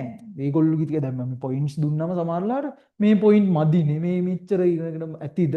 Actually the O level syllabus contains more points about the molecules than the A level syllabus, right? They contain more things, but A level has few things. So do we have to remember the O level things? නෑ ළමයි මේක A level නේ. But when we told that to the students who are, they don't believe me. They think oh මේක මදි. But after the first term test, things will be different නේ. ඒකයි මං කියන්නේ දැන් හිම වෙන්න නම් හරියට මේක කරගන්න. දැන් මයින්ඩ් මැප් එක උනත් අලුත් ළමයින්ට කිව්වට සමහර ළමයි මේක එච්චර ගන්න නැහැ එකට. ඔයගොල්ලන්ට තේරෙන්නේ නැහැ මේක කොච්චර අමාරුද කියලා. සිලබස් එක කොච්චර කන්ටෙන්ට් එකක් තියෙනවද කියලා අයිඩියා එකක් නැහැ. ඔයගොල්ලොන්ට ඉතින් තේරෙනවා දැන් තරු පෙනිලා ඉන්නේ. even though 26 students ලත් ඉන්නවා මේකේ. ඒකට ඒගොල්ලොන්ට උනත් දැන් තේරෙනවා. 27 ලියන කට්ටියට තමයි කිසි දෙයක් තේරෙන්නේ නැත්තේ. They think they are medicine. නේ. The same thing happens in medical faculties. When they come to the first year, when they are fresh students, medical students, they act like doctors. They think they are consultants, right? Each and every one like that. they got A passes and they passes the A level exam. exam pass වෙලා ගැම්මෙන් ඉන්නේ medicine නේ ඉතින් දෙයියනේ. ගිය ගමන් consultant වගේ final year උන්වත් ගණන් ගන්නෑ. consultant scene එකේ ඉන්නේ. After first exam, ඔක්කොම බිම. කන්සල්ටන්ට්ලා නෑ. ඔක්කොම ඊට පස්සේ first year. ඊට පස්සේ පාඩුවේ ඉන්නවා. අපේ කට්ටියත් එහෙම තමයි. ගිය ගමන් කෙලින්ම ડોක්ටර් සීන් එකේ තමයි ඉන්න තියෙන්නේ. ડોක්ටර් හිටියා හැබැයි පස්සේ තමයි තේරෙන්නේ second year third year යද්දි මේ මොනවාද මේ. හැබැයි අමාරු නෑ නේද? මෙඩිසින් උත් අමාරු නෑ. ඕනම කෙනෙක්ට මෙඩිසින් ගන්න පුළුවන්. මං නම් කියන්නේ දැන් මෙඩිසින් වලට මේ 3 years බලන්නේ 3 years මේවා ගන්න අපේ කම්පිටිෂන් එක නිසානේ. But with 3 C's, you can do medicine. You just have to be disciplined. and practicing. Hard working විතරයි ළමයි medicine කියන්නේ. එහෙම තේරෙන්නේ නැති ඒවා නැහැ medicine වල. Can you understand? There are no දැන් මම දන්නේ මේක හරිද වැරදිද කියලා. සමහර maths වල එහෙම අපිට තේරෙන්නේ නැති කෑලි එන්න පුළුවන් නේ. නිකන් මඤ්ඤම් වෙලා යන්නේ. මොන මගුලක්ද මේ වෙන්නේ කියලා. දැන් එහෙම කෑලි ගොඩක් අඩුයි ළමයි biology වල. දැන් biology වල එහෙම නැහැනේ. content එකයි වැඩිනේ. තේරෙන්නේ නැති කෑලි තියෙනවා අඩුයි. දැන් resource book එකේ තියෙන විදියට තේරෙන්නේ නැහැ. ඒක වෙනම කතාවක්. ඒක නැතුව කවුරු හරි කියලා දුන්නොත් මේවා තේරෙනවා ළමයි. හරි. So what you have to do is go through these mind maps. mind map මම දැන් මේ තාම ස්පීඩ් එක වැඩි කරේ නෑ ළමයි මේ කරන. අනේ තාම මම මේ පොඩ්ඩක් ස්ලෝ යන්නේ මේ. ඔයගොල්ලෝ මේකට ටච් එක ගන්නට හුරු වෙනවා. අන්න මේ ඔයගොල්ලෝ. හරි දැන් මේ ස්පීඩ් එක ඇත්තටම මදි. හොඳේ? සිලබස් එක කව ගන්න ස්පීඩ් is very slow. හරිනේ. ඒ වුණාට ඉතින් එහෙම නොකරත් බෑ. මම දන්නේ අපි කරගෙන යන්න. කොහොමද මම තව ටික ටික ස්පීඩ් එක වැඩි කරනවා. හරි. I tried to finish the syllabus within 22 weeks. But I'm not guaranteed about the last 2 units වගේ අර මේ වගේම හොඳටම කරන්න පුළුවන් වේද බැරි වේද දන්නේ නැහැ ළමයි. I have to tell you the truth නේ. අන්නේ. I am planning to go way more speed than this. But still I am lagging. අන්නේ. But I am planning to speed up in the future. So it's your life, not my life. Nee? So you have to go through and make your own mind maps also. Try to make mind maps for the final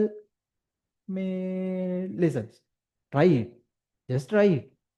I'm trying to cover it. I will cover it, but it will be bit fast. Nee? අන්තිම හරියට and the අන්තිම හරියට වෙද්දී your mentality also not stable as this.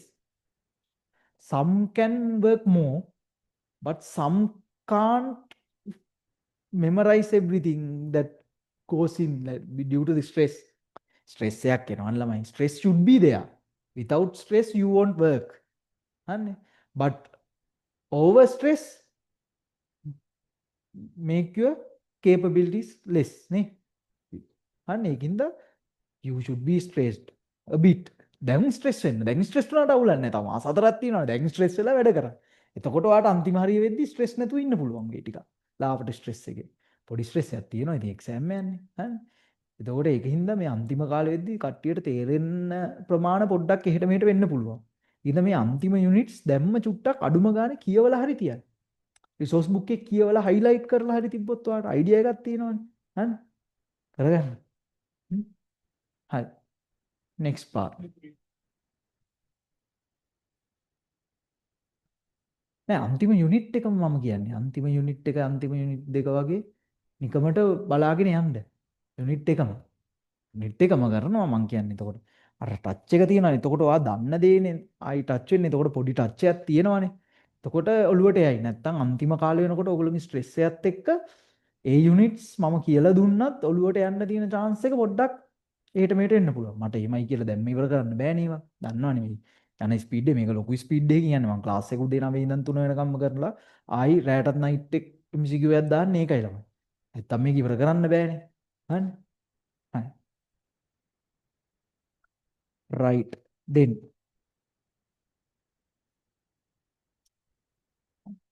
nucleus එක ගැන ওই ටික තමයි දැනගන්න ඕන. Plasma membrane is over. Now nucleus is over. Now the ribosomes. These are small parts. Ribosomes you don't have to remember much. Ribosomes. Ribosomes also present in all the cells. Ne? All prokaryotes and eukaryotes contain ribosomes. Ribosomes control cellular. Ribosomes doesn't have membrane. What are the membraneless organelles? Without membrane. One is ribosome. Other one is vacuole have a membrane. Without a membrane. What is made up of microtubules? Centrosomes. They don't contain a membrane. They don't have a membrane, right? So Ribosome doesn't contain a membrane, doesn't have a membrane. Doesn't have a membrane. Then it has two subunits, a larger subunit and a smaller subunit, right? It has two subunits, larger and a smaller subunit, right? It is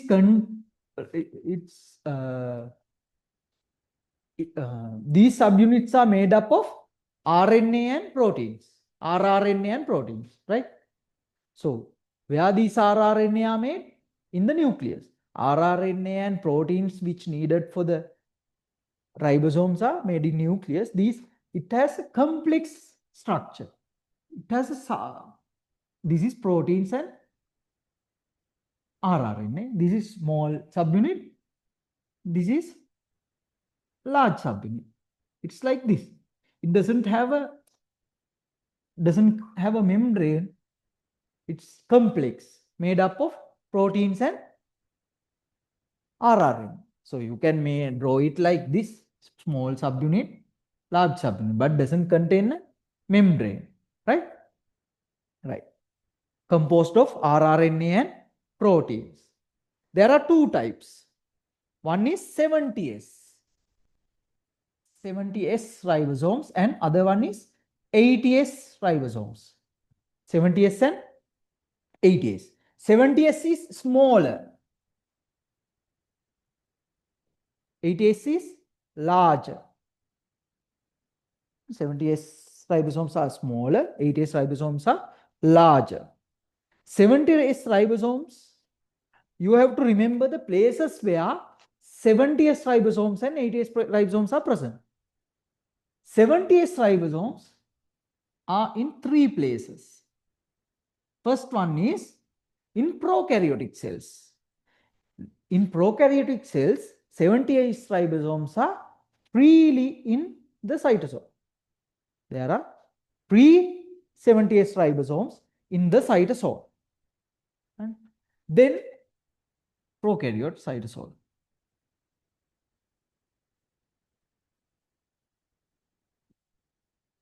Then 70S ribosomes are in mitochondria. Mitochondria of eukaryotes. Prokaryote doesn't contain mitochondria. Mitochondria. Then in chloroplast.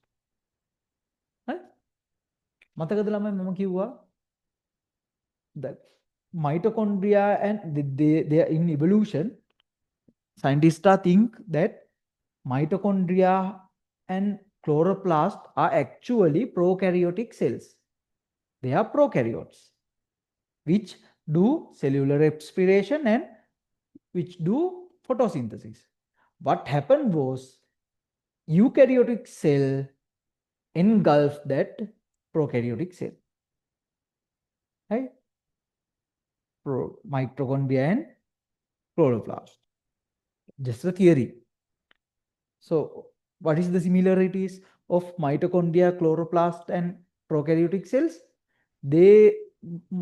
All of them contain 70S ribosomes and all of them contain circular DNA. Right? And they have double membrane. One from actual membrane and the other one might be due to the engulfing. Two membranes were made. ඒ වගේ theories තියෙනවා පොඩි පොඩි. හරි? වෙන්න පුළුවන් නේ. ඇයි?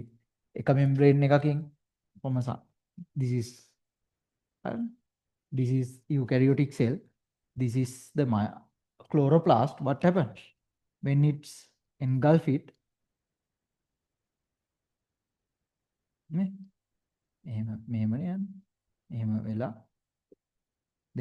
it will join.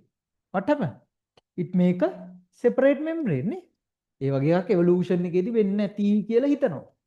එහෙම හිතනවා. අන්න ඒ වගේ පොඩි එතකොට මේකෙත් තියෙනවා 70s. මේකෙත් තියෙනවා circular DNA similar to prokaryotes. ටිකක්. හරියටම නෙමෙයි. එහෙම හිතනවා evolution එකේදී එහෙම වෙන්නේ නැති කියලා. අන්න ඒක හොඳයි. ඉතින් ඔයගොල්ලන්ට මතක තියාගන්න කොහෙද තියෙන්නේ කියලා නේ. හරි. Then 80s. 80s ribosomes are in two places. They are freely in cytoplasm of eukaryotes and bound to RER membrane, bound to RER membrane.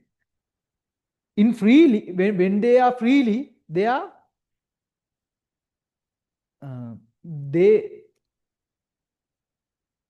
they place in the cytoplasm as groups. There are ribosome groups, not everywhere.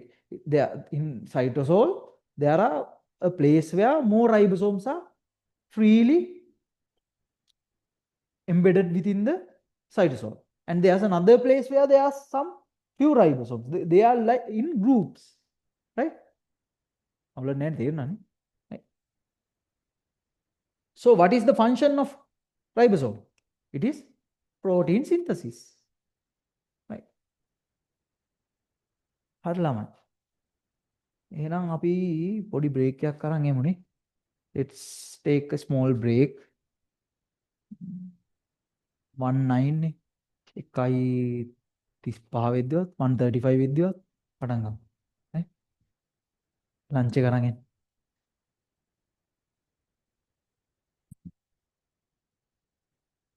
හරි ළමයි. We discussed about plasma membrane, then nucleus, then ribosome. The next subcellular component is endoplasmic reticulum. And we already talked about it when we drawing the structure of the endoplasmic reticulum, meaning structure of the animal cell and plant cells. Endoplasmic reticulum, we simply name them as ER, endoplasmic reticulum, right? ER is a network of internal membranes. It's a network of internal membranes. Just like this, when we have in our houses, there's a water tank, right? But tap is elsewhere. There are several taps in the house. So water tank is in a separate place. So there's an interconnected network within the cell to deliver this water to different places at our home, right? This is like that. The endoplasmic reticulum is a interconnected membrane systems which helps to transport several substances, several things inside the cell, right? This is a network system within the cell, not outside the cell, right? Just like our water system at our home, right? A network of internal membranes. They are internal membranes, right? Made up of flattened or tubular sacs separating cytosol from ER lumen. They might be flattened, they might be tubular, right? Most commonly, RER are flattened, SER are tubular, right? Then these ERs continues with the nuclear membrane, outer membrane of the nuclear envelope, right? So about ER, you have to remind three points. ER is internal.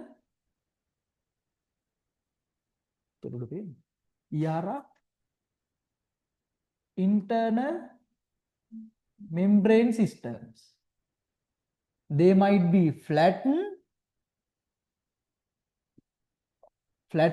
or tubular.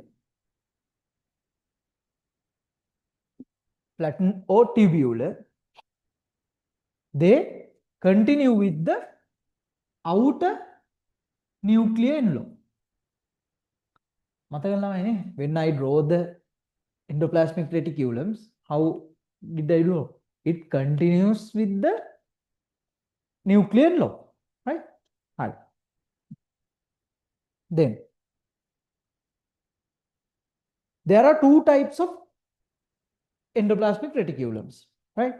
One is RER, other one is SCR. When we are drawing, right, here this is the outer membrane of nucleus.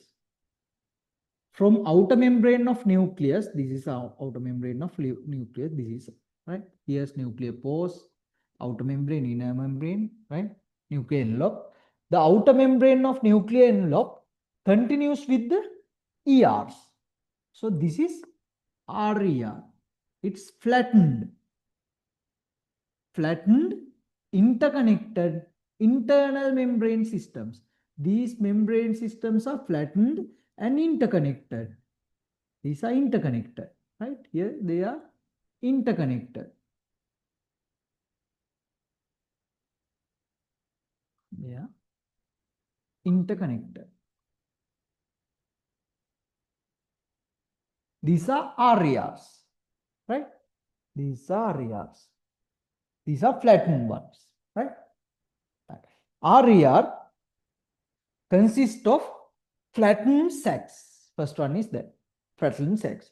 In these sacs, these membranes separate the lumen of the ER from cytosol. Huh? These membranes separate lumen from the cytosol, right?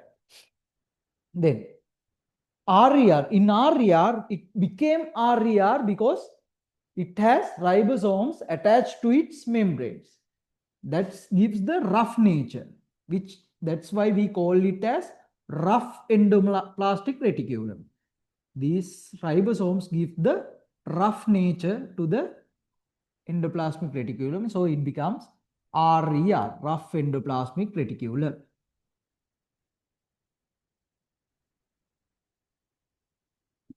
Right? This is RER. Then, so the protein synthesized by these ribosomes, what happened? They enters into the lumen of the RER. So the proteins are synthesized by ribosomes. So that's we know. Proteins are synthesized at ribosomes. What happened to those proteins? They'll enter into the lumen of RER. So the proteins will enter the lumen. Enter the lumen of these RERs, right? So proteins will synthesize as ribosomes and they enter into the lumen of RER, right? Then, what are the functions of RER? Main function is what? Those proteins enter to the lumen. They are the RER are the ones who transport these proteins within the cell. So they transport proteins synthesized by ribosomes. So functions gathot. First function is functions gathot. Transport proteins. Transport proteins. තමයි මේව ගණන් ගන්න එපා හොඳේ TX MX ඔය අපි ඒව දාන්න හිටපු management MX faculty medicine වතන treatment RX තියෙන හිම transport කියලා දා transfer කියනකොට TX දානවා නැත්නම් ඔක්කොම ලියලි ඉන්න බැරි ඒවා ඔව් අනේ transport අර ඒ වගේ symbols use කරන්න ළමයි කමන්නේ වගේ short note එක මේ හදද්දි symbols මතක හිටිනවනේ ලේසි ලියන්න දෙයක්වත් නැහැ නේ එක්සෑම් එකේදී ලියන්න එපා සිම්පල් ටික දාලා එක්සෑම් එකේ symbols දාන්න එපා හරි ඒකනේ අපේ ළමයින්ට කියන්න බැරි මොකද පොක ගිහලා එක්සෑම් එකේ කරාන් පස්සේ හරි first function එක තමයි transport proteins which synthesized by ribosomes ඊළඟට these RERs synthesize phospholipids and membrane phospholipids and glycoproteins. So they act as membrane factories. ඒකට කියනවා අපි membrane factories කියලා. එතකොට they facilitate growth of own membrane. එතකොට යාම you have to know this. All the membranes have the same structure. Whether it is made in RER or Golgi or in the cytoplasm, or it doesn't matter. It has the same structure, right? So in RER, They make what? Phospholipids and glycoproteins. Right? Glycoprotein. I'll come to the point gradually, right? And they also produce transport vesicles. Transport vesicles. Transport vesicles, right? And they facilitate growth of own membrane. That's why we are called it as membrane factories. They facilitate growth of own membrane. So we called as membrane factories.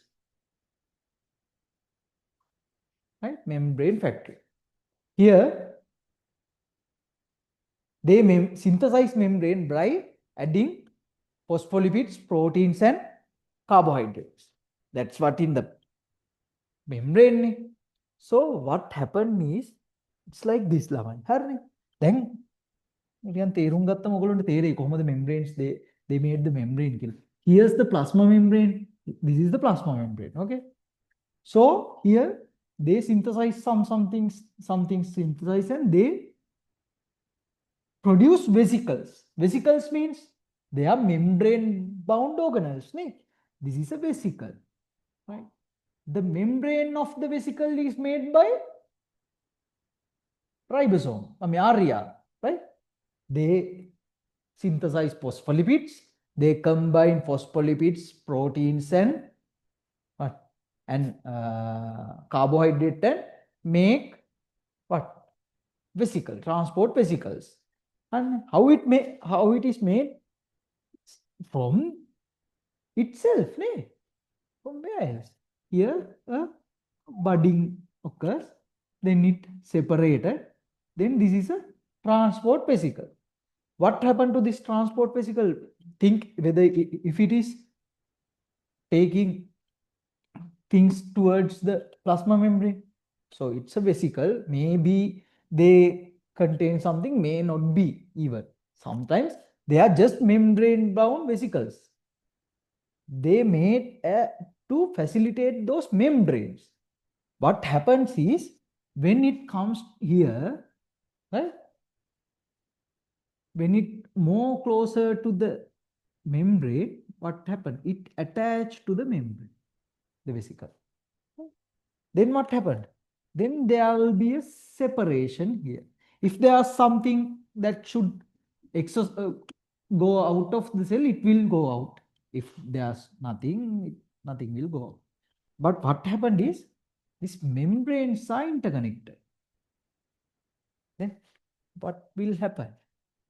This vesicle will slowly absorb into the membrane system. Then slowly it will become the part of the membrane.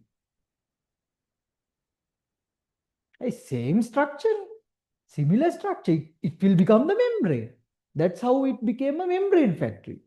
It produces membranes and send them. If the membrane need more phospholipids and proteins and carbohydrates, from where it takes them? From these vesicles coming from the ER. Right? So what are the functions of RER? Transport proteins, which synthesized by ribosomes. Then synthesize phospholipids and glycoproteins. Then produce transport vesicles, then act as membrane factories, synthesizing own membranes. Actually it synthesizes what? Their own membrane. RER membrane. They are synthesizing RER membrane, but eventually it became a membrane. Membrane in anywhere. All the membranes are same. Right? That's what you should know about RER. What ER are internal membrane system, flattened or tubular, continuous outer nucleus. In RER, they are flattened. There are ribosomes attached to the membrane. Protein synthesized from the ribosome will enter to the RER lumen. What are the functions of RER? Transport proteins, synthesize phospholipids and glycoproteins, produce transport vesicles, and act as membrane factories. That's all. What are? Then is ER. They contain tubular sacs. They are not flattened. They are like tubes, tubular sacs. So we can't draw it in 2D. So we have to draw flattened ones and other ones. If you want to show them, we have to draw it in 3D view. I'm ඔගොල්ලෝ ඉතින් ළමයි exam එකට ගිහලා 3D අඳලා ඉන්න බෑනේ නේ. ඒකට 2D අඳින්න. අන්න then these are the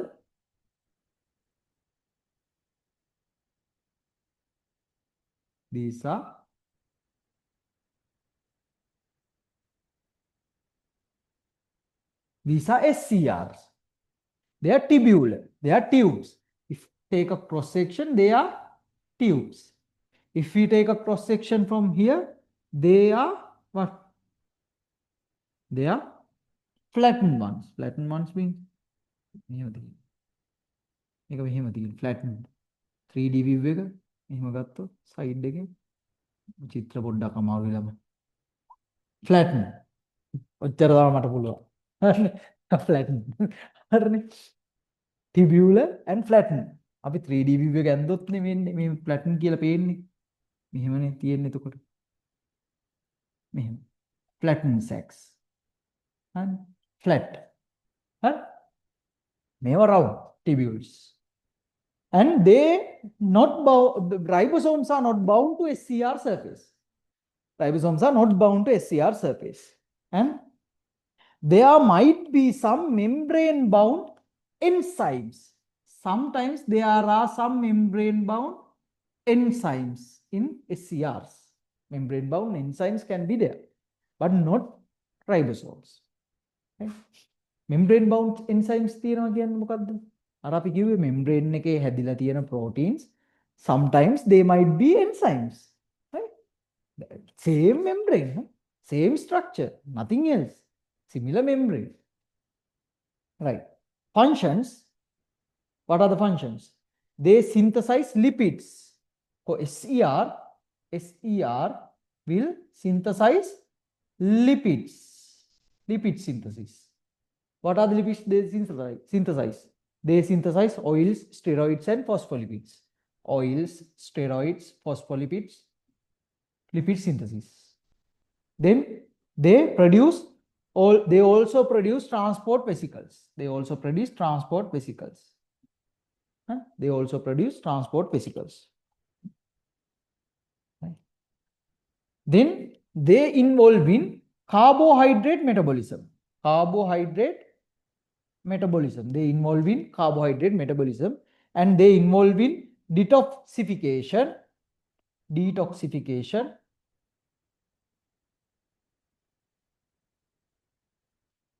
involve in detoxification, and they store calciums. These are the functions of SCR. They synthesize lipids. They produce transport vesicles which travels within the cell. They metabolize carbohydrates. They involve in detoxification and store calcium plus.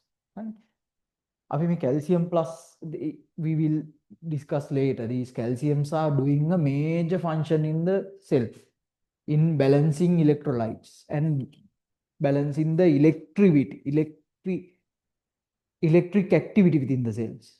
So those calciums can change the cell when released rapidly. Those calciums are stored in these membranes, SCRs. When needed, they will be released, and it will increase the positivity in the cell and do certain things, right? You just need to, in here, just remember that calciums are stored in cells, in SCRs. Right? That's what you have to know about RER and SCR. Right? Right? නිදියන්න එපා. ඔයගොල්ලන්ට නිදියකින් දින්නේ නෑනේ. මම කිව්වේ online ළමයින්ට කිව්වේ නිදියන්න එපා කියලා. මට දැනෙනවා නිින්ද යන විදිහ. ළමයි නිදාගෙන බෑ හොඳේ දැන්. දැන් නිදාගත්තොත් ඉතින් ජීවිත කාලෙම නිදා ගන්න තමයි වෙන්නේ. දැන් තමයි හැරම් ඉන්න ඕනේ. දැන් ළමයි ඉතින් මටත් එහෙම තමයි මමත් ක්ලාස් එක කරා මටත් නිදිමතයි. වැඩ කරලා ඉන්නේ ඉතින් හොස්පිටලේ ගිහිල්ලා වැඩ කරලා අමාරුයි ඉතින්. එහෙම තමයි ඉතින් ගියේ නිදාගනිද්දි නෝට් හදලා 3යි. එහෙම තමයි ඉතින්. ඔල්ලෝ වගේ තමයි මම. හොස්පිටල් එකේ පෙරේදා 24 hour duty එකක් කරේ. එතකොට සන්ඩේ උදේ 8ට පටන් ගත්තම මන්ඩේ ඒ කියන්නේ ඊයේ උදේ 8ට තමයි ඔෆ් උනේ. ඒ ඇවිල්ලා උදේ පැය දෙකක් විතර තමයි නිදා ගන්නම්. ඊට පස්සේ යන්න වුණා වෙන වෙන ගමනුත් තියෙනවා ළමයි. තව කරන්න වැඩ ඔච්චර තියෙනවා. ඒ කරලා ඉවරලා ඔයගොල්ලෝගේ මේ මයින්ඩ් මැප් එකේ ටයිප් කරපු එක්කෙනා ඔක්කොම වර්ධපුවා ඒව හදන්න සෑහෙන වෙලා ගිහිල්ලා ඒව කරලා ඔක්කොම කරලා ගෙදර ඇවිල්ලා තමයි ඉතින් ඒත් මෙහෙ ගිහිල්ලා වැඩ ටික කරගෙන ඇවිල්ලා ඔක්කොම කරලා මැසේජ් ටික දාලා දැක්කනේ ඔයගොල්ලන්ට මැසේජ් එන වෙලාවල් පේනවන්නේ ඒ වෙලාවල් වල තමයි ඉතින් මට ඔක් කරගන්න පුළුවන් වෙන්නේ. එහෙම කරලා ඉතින් ඕගොල්ලොත් හොඳයි වෙයි සමහර ළමයි ඒ වෙලාවේ රිප්ලයි එවනවා. ඒ කියන්නේ කට්ටිය වැඩද ෆෝන් එක ඔබ වෙන වෙන හරි කරගෙන ඉන්නවද දන්නේ නැහැ. වැඩ නම් හොඳයි. හරිනේ. right. Then Golgi apparatus.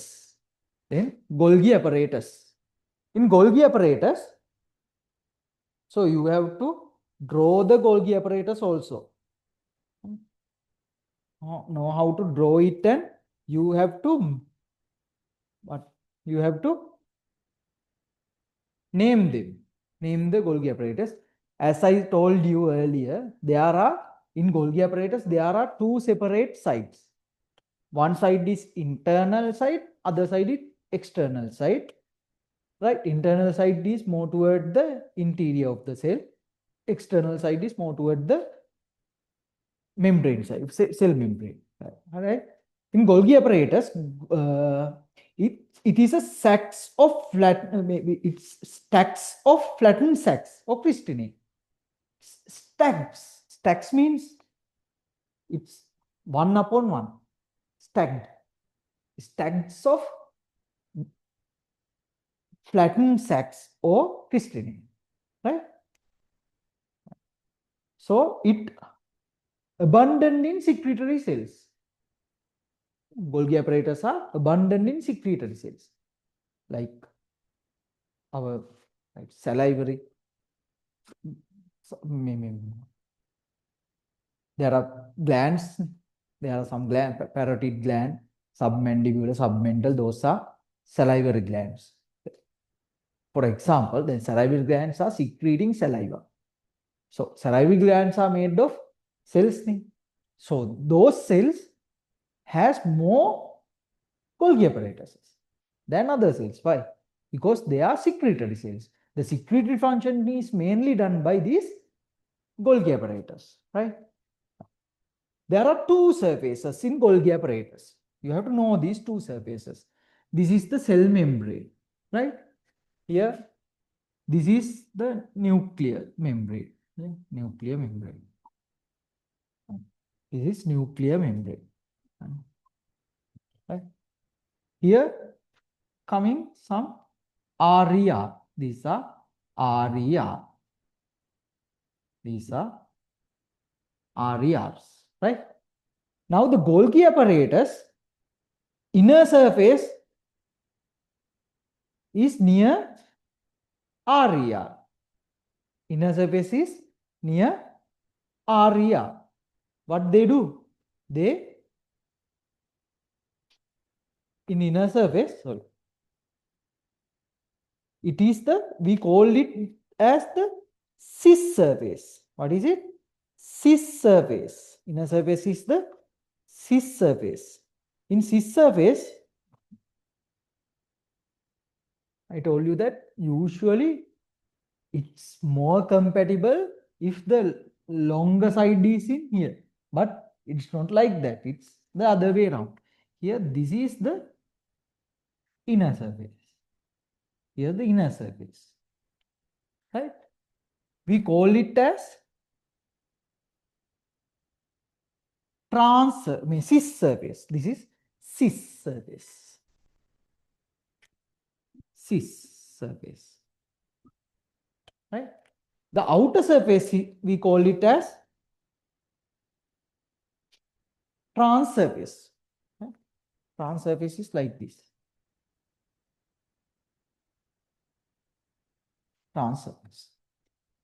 What happens is inner surface or cis surface is more close to what? ERs. More close to ERs. Then what they do is they receive the vesicles from ERs. So ER give rise to vesicles. ERs give rise to vesicles. These vesicles will received by what? These Golgi apparatus. What will come through these vesicles?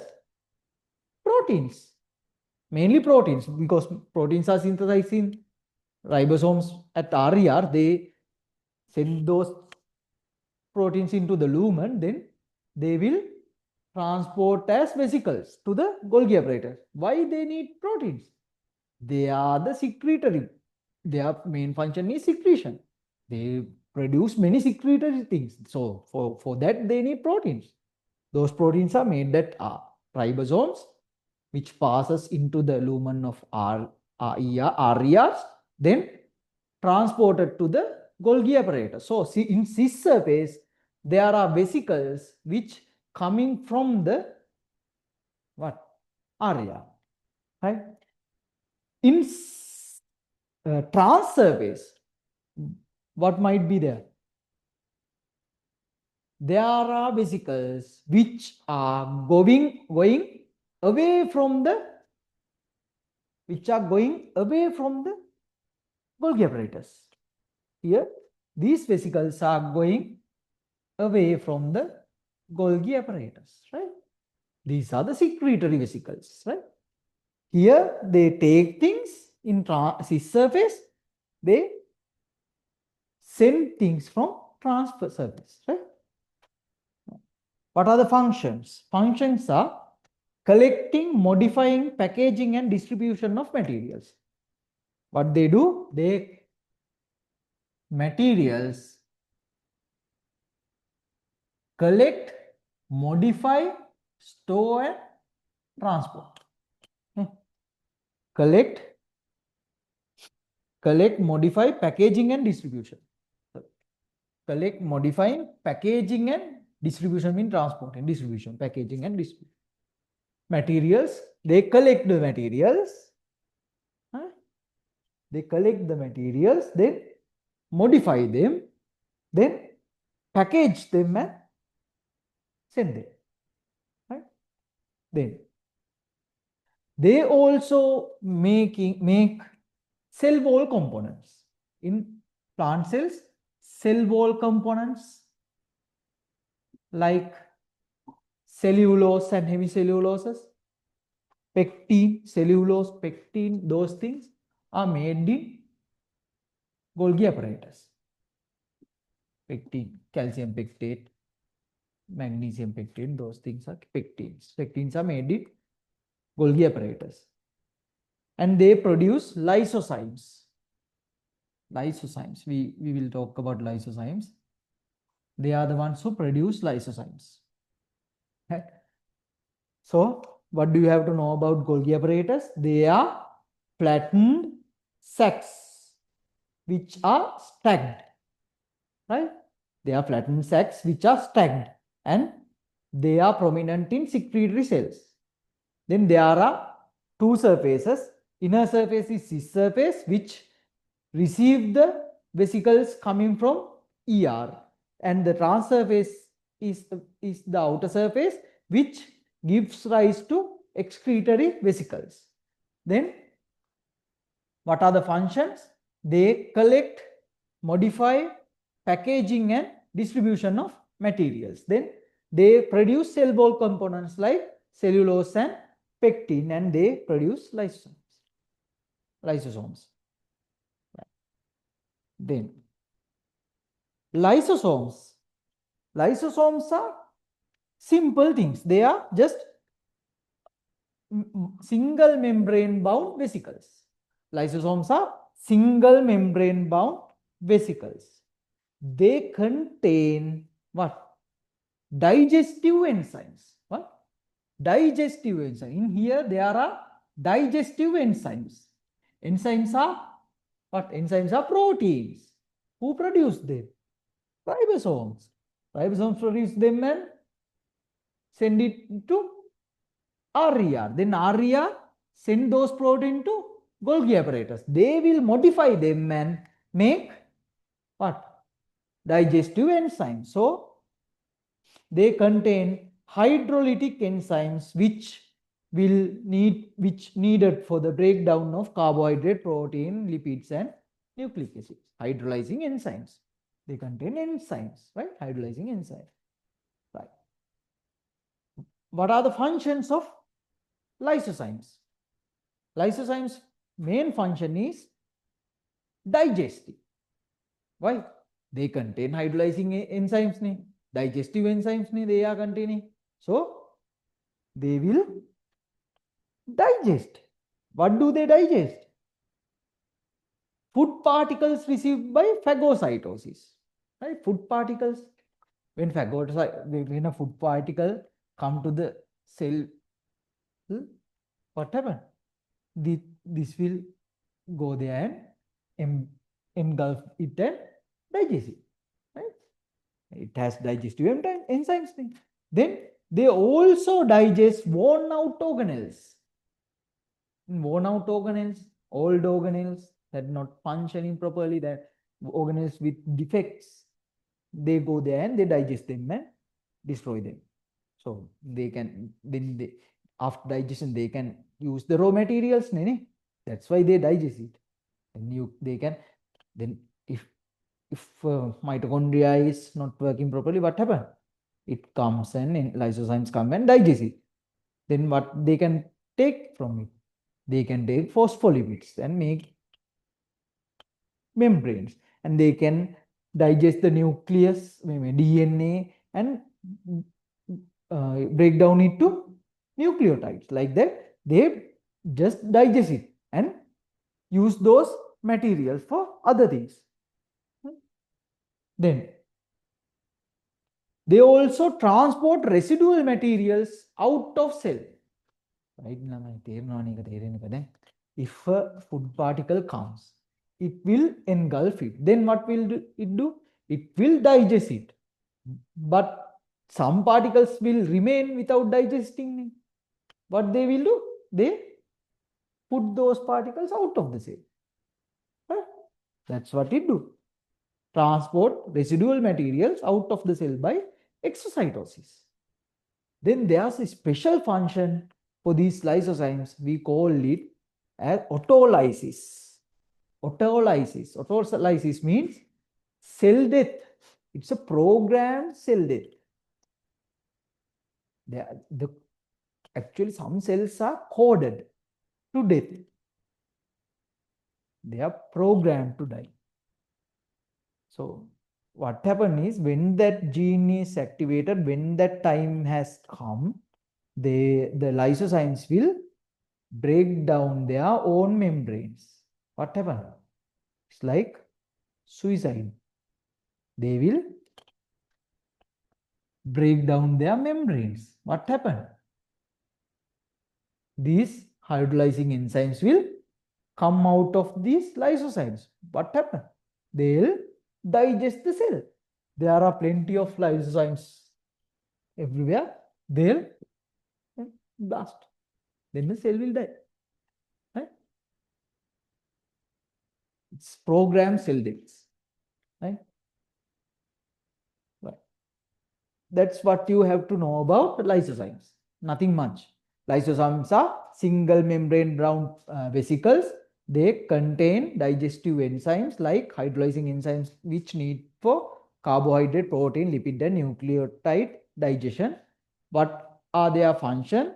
They digest food particles, and they digest worn out organelles, and they throw away the residual particles by exocytosis, and they causing cell death by autolysis. Right? Pretty much. Then the peroxisome. Peroxisomes are a special type of lysosomes. Right? Sorry, just confused on podda perluna. Peroxisomes is single membrane bound vesicles, just like lysosomes. Single membrane bound vesicles. And they are present both plants and animals. ඒකල තමයි අපි plant එකක් දිද්දි lysosome එකයි peroxisome එකකුත් තැන්ද මතකද? We can draw both in both cells. Plants වලත් තියෙනවා, මේ වලත් තියෙනවා. It is main function is it contains oxidizing agents which need to oxidize H2O2. What is H2O2? Hydrogen peroxides. Hydrogen peroxides are made due to reactive oxygen species, reactive oxygens within the cells. So, for example, when photosynthesis occurs, there's oxygen production. These reactive oxygens are also produced. These reactive oxygens are toxic to cell actually.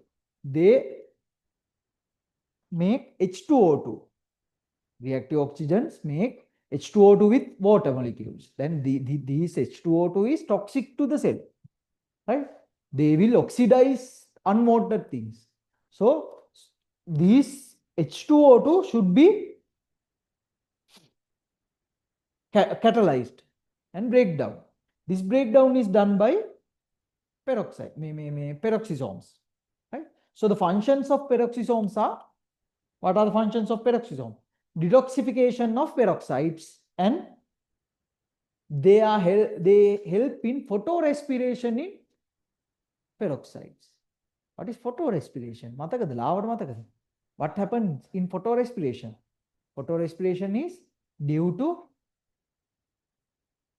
what happens?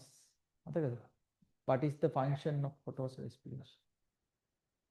Due to high light, high oxygen concentration, what happens? Carbon dioxide, more oxygen than carbon dioxide. RUBP will bind with, Ribisco will bind with oxygen and doing an oxygenation reaction, which will lead to oxidative producing oxidative products, which are toxic to the cell. Cell.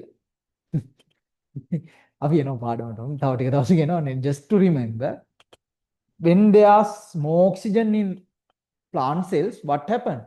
That photosynthesis happen when there's an enzyme called Ribisco which will bind with carbon dioxide and go the photosynthesis process. But when there are more oxygen within the cell, what happens? That Ribisco will bind with oxygen and produce toxic substances which are like peroxides. So these particles will be break down by peroxisomes, just like the peroxides, right?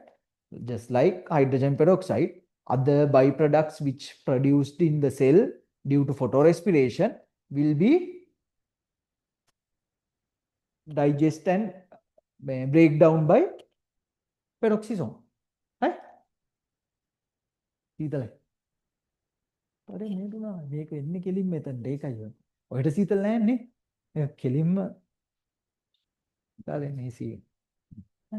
Right. Then glyoxysomes. Glyoxysomes are special type of peroxisomes, specialized peroxisomes found in fat storing plants, only in fat storing plants, which is used to convert fatty acid to sugar. So it's a type of peroxisomes which in fat storing plants which convert fatty acids to fats to sugars, right? Just remember it. That's all the points you have to remember about peroxisomes and glyoxysomes, right? So what you have to do is go through these mind maps. I'll give you the mind maps. The problem is most of the time that typing people can't make the mind map quickly. So they take much time because there are so many flow charts.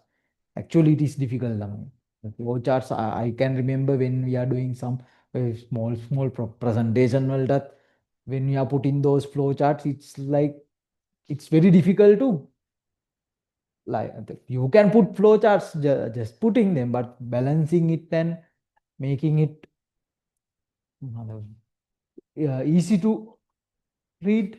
It's difficult. Those flow chart making is difficult. So it's reasonable that taking time for typing this. So I'll until the typed mind maps are available, I'll send you the handwritten photos of the handwritten mind maps.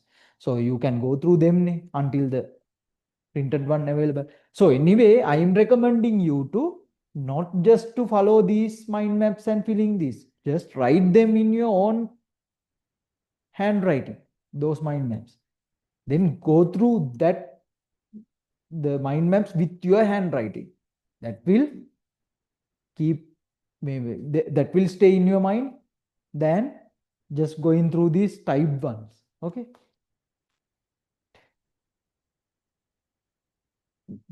It's like that. If you want just a S, go through those mind maps. If you need more result, just work more. Then the amount of you work is proportionate to the result. And but you have to work. What you have to do is you have to do the correct thing. Right? Some people are working, actually working. They are hard workers. Like they are hard working, they are studying everything, but they don't get the results. Why? They do things here and there. One thing. And they buy hard and work hard on some topic and hardly memorize it and doing a good job, then you forget it. What the hell? අපරාධනේ නමයි මහන්සිය. එපා වෙනවා නේ මුණා උදේ. ඉතින් ඇත්තටම ඔයගොල්ලන්ට වෙලා තියෙන්නේ මේකනේ. මෙච්චර කල් පාඩම් කරපුවා දැන් මතක නෑනේ. නැත්තම් මේව දන්නේ නැද්ද ළමයි? මේව පාඩම් කරපු නැති ඒවාද දැන් මම මෙහෙම කියලා දෙන්න ඕනේ ඒවාද නෑනේ. වෙලා තියෙන්නේ අමතකයි. අමතක වෙන්න දෙන්න එපා. ඒක තමයි වැඩේ. Don't let your brain forget. හරිනේ. Then the next organelle is mitochondria. මයිටොකොන්ඩ්‍රියත් එහෙම ළමයි අපි පොඩි කාලේ ඉඳන් දන්නවනේ මේ මයිටොකොන්ඩ්‍රියා. දන්නේ නැති එකක් නෙමෙයි.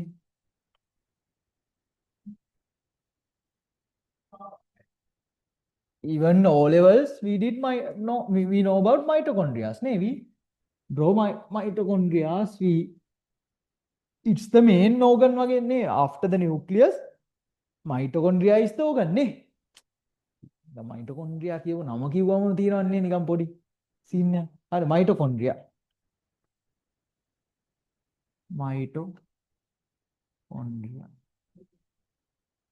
Mitochondria. One of the most common organelles in the cell and eukaryotic cells.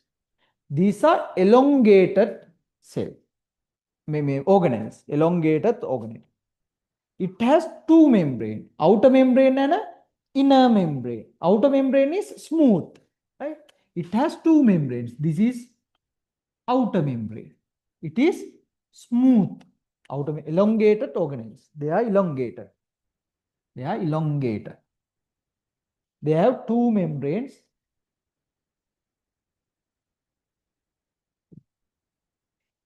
They have two membranes. Elongated. They have two membranes. Outer membrane is smooth. What happened to the inner membrane? Inner membrane is convoluted to form cristae. These are cristae. They are convoluted to form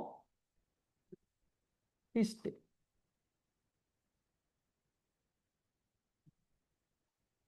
They are convoluted to form cristae. These are this outer membrane and inner membrane, right? In inner membrane, there are stalk particles. There are some particles, stalk particles. Right? They have stalk particles, right? Then there's an intermembrane space. Here, it's the intermembrane space between the outer membrane and the inner membrane, right? So mitochondria, it's most abundant, one of the most abundant organelle in eukaryotic cell. has an elongated structure. It has two membranes. Outer membrane, it's a smooth membrane. Inner membrane convoluted to form cristae. Inner membrane has stalk particles. Right? There's an intermembrane gap between outer membrane and inner membrane. Right? In the matrix, here the inner part of the innermost part of the mitochondria, we called it as matrix, mitochondrial matrix, like nuclear matrix, mitochondrial matrix. In mitochondrial matrix, there are few things. What? Now you know one thing. What? Ribosomes. Which ribosomes? 70S ribosomes are freely in the mitochondrial matrix. Which ribosomes? 70S ribosomes. And there are circular DNA. Circular DNA. Where are the circular DNAs other than mitochondria? Chloroplast, right? And prokaryotic cells. Prokaryotic cells also contain 70S ribosomes and circular naked DNA. Here they also contain circular DNA. And there are some phosphate granules. Why there are phosphate granules? Just I mean phosphate granules. Why phosphate granules? This is the place where what? Cellular respiration occurs. In cellular respiration, what are they produce? They are producing ATP. For ATP, they need what? Phosphates. So they contain phosphate granules in the mitochondria to give phosphates for the production of ATP. Right? Phosphate granules are there. And there are enzymes. Enzymes should be there. I think okay, enzymes. Then, right? එතකොට mitochondria එකේ structure එක ගැන මොනවද දැනගන්න ඕනේ? Mitochondria එක elongated structure, two membranes, outer membrane smooth, inner membrane convoluted, and stalk particles are there. Intermembrane space is there. Here it's the matrix. In the matrix, there are 70S ribosomes and circular DNA, phosphate granules, and enzymes. Right. Then the enzymes which are needed for Krebs cycle. Again, you know these things, but I think you can't remember. Cellular respiration, there are two stages, right? One is Krebs cycle. Other one is what? Krebs cycle, like glycolysis is there. But in mitochondria, glycolysis mitochondria glycolysis occur outside the mitochondria. So in the mitochondria there are two steps. One is Krebs cycle, other one is electron transport chain. Electron transport chain and Krebs cycles happen in mitochondria, right? බය වෙන්න එපා ළඟ අපි කරනවා ඒක. හොඳයි. ඒක හොඳටම කියලා දෙන්නම්. බය වෙන්න එපා. අමතක කරගන්න එපා. හරිනේ? Right. Enzymes. එතකොට enzymes for the Krebs cycle present in the matrix. Enzyme for the Krebs cycle present in the matrix. And enzymes and proteins for electron transport chains are an oxidative phosphorylation contains in cristae. මේ ක්‍රිස්ටේ වල තමයි ඉලෙක්ට්‍රෝන transport change තියෙන්නේ. Actually there are some ගොල්ලන්ට එච්චර නෑ මට මතක මේ there are some proteins in this membrane which are called as ATP synthase. They are pumps, actual pumps, so that high energy electrons and H pluses go a transport chain from this pump to this pump, this pump to this pump, and go through a transport chain and make ATP, right? ATP by, in here, ATP is produced by NADH and FADH, right? Those NADH and FADH has energy which used to transport electrons across these membranes and produce ATP. That's what happened simply. We'll discuss this later, right? So the enzymes need for Krebs cycles is within the matrix. Enzymes and proteins needed for electron transport chain is in cristae, inner membrane, right? Then what are the functions? Main function is synthesis of ATP by cellular respiration. There's another function which this mitochondria in plant cells, they involve in photorespiration. The photorespiration is a process. What? Photorespiration is not a harmful process. Photorespiration is the process which they are doing to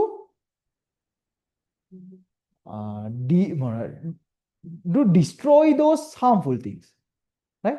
We'll discuss this later. Just පටල ගන්න මාත් පැටලෙන ඕගොල්ලන්ට කියන්නේ කියලා අන්තිමට. හරි.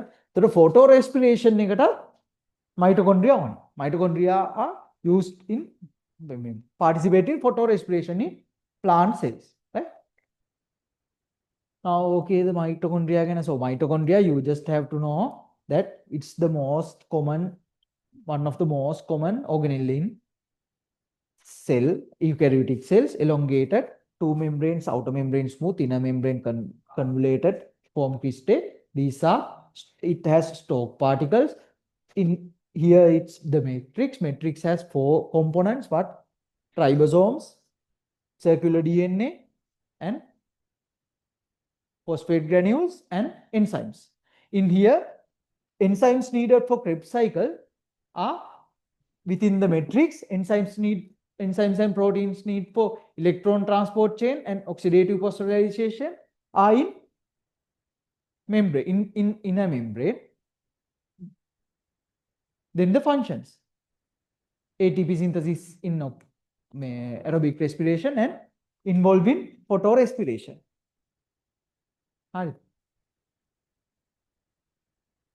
Right.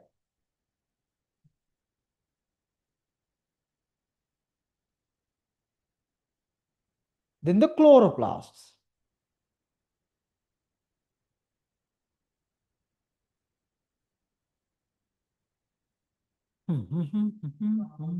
Chloroplast also easy lamai chloroplast to chloroplast they also double membrane ne? They also have 2 membranes. They also have 2 membranes, outer membrane and inner membrane. Their shape is actually biconvex lens shape, right?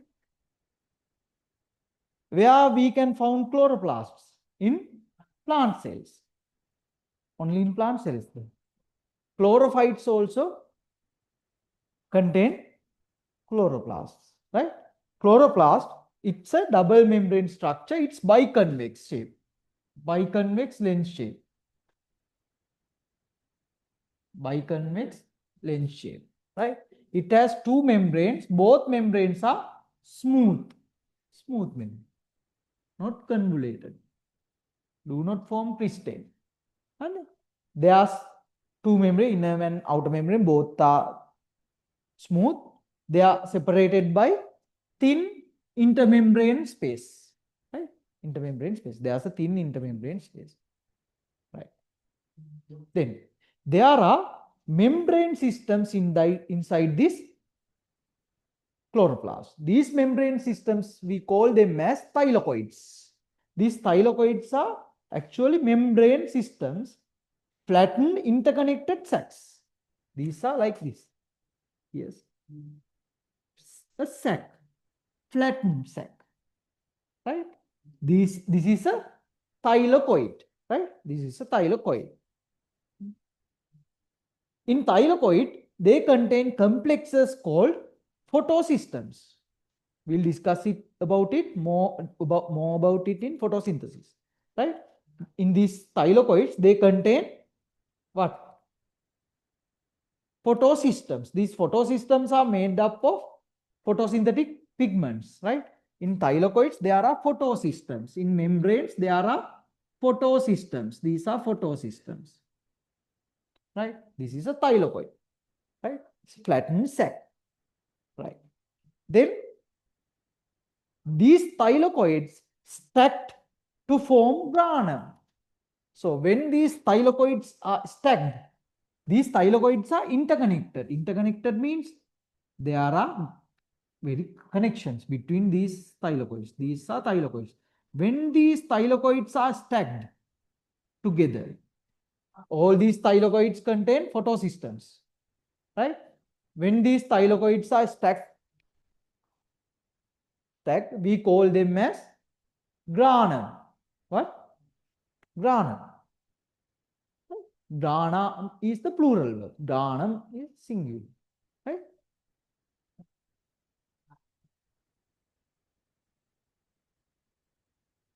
Right. These granums are there. There are several granum. Here, there are these are thylakoids stacked together to form grana. These are grana. There are several grana inside the chloroplast, right? These are membrane bound, flattened membrane bound. They are interconnected. They contain photosystems in the membrane.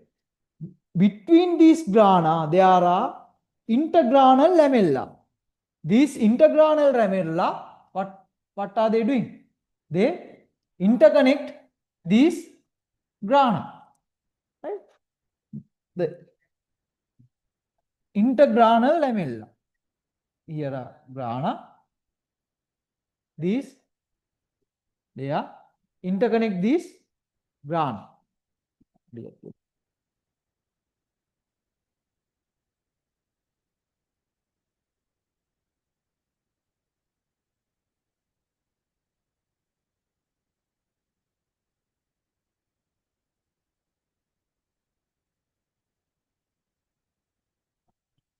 What happened? These grana are interconnected with by interconnected intergranal lamella, right? So, this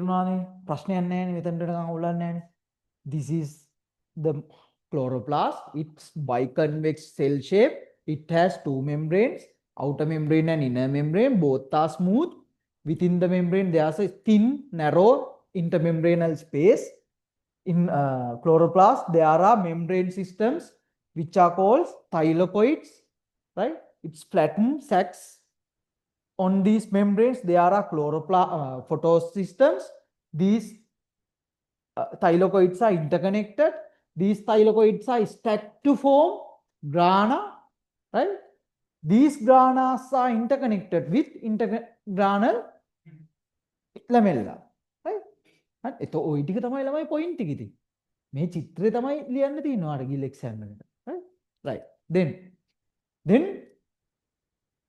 other than this membrane system, the rest of the chloroplast we don't call it as matrix. හරිද? දැන් හැම එකෙම අපි matrix නේ කියවන්නේ. මෙතනදී කියන්නේ stroma. හරිද? Right. Stroma is the fluid inside the fluid outside the thylakoids. Thylakoids අරුණම ඉතුරු fluid එක තියෙනවා අපි ග්‍රාන. Stroma, right? This stroma contains what it contains. Same things. 70s ribosomes and circular DNA. What else? Many enzymes and starch granules. How can the starch granules are there? Because, can you remember? Sir, when we checking whether there is starch in the leaves, what we are doing? We boiled it and then boil it in alcohol. Then we put iodine. Then it became purple. Why it became purple? Because of starch. So, in the leaves, what happened? Due to photosynthesis, do they produce starch? No, they produce glucose. And then they transport it as sucrose. Then why the hell starch? Actually, they store those glucose temporarily as starch, right? they store those glucose temporarily as starch. That's what happened. Then it convert to sucrose and transport. Then permanently store them as starch. That's what happened, right? So there are few starch granules. That's why when we leave the plant in the dark for more than 24 hours, what happened? Around 48 hours, what happened? These starch granules will go away. That's why before those practicals, what we do? We put the plant in dark for 48 hours to remove these starch from the leaves, right? Anyway, you just have to remember that there are starch granules. That's all. In mitochondria, there are phosphate granules. Here, there are starch granules and there are some lipid droplets also, right? What is the function? Photosynthesis. Right? Photosynthesis is the function.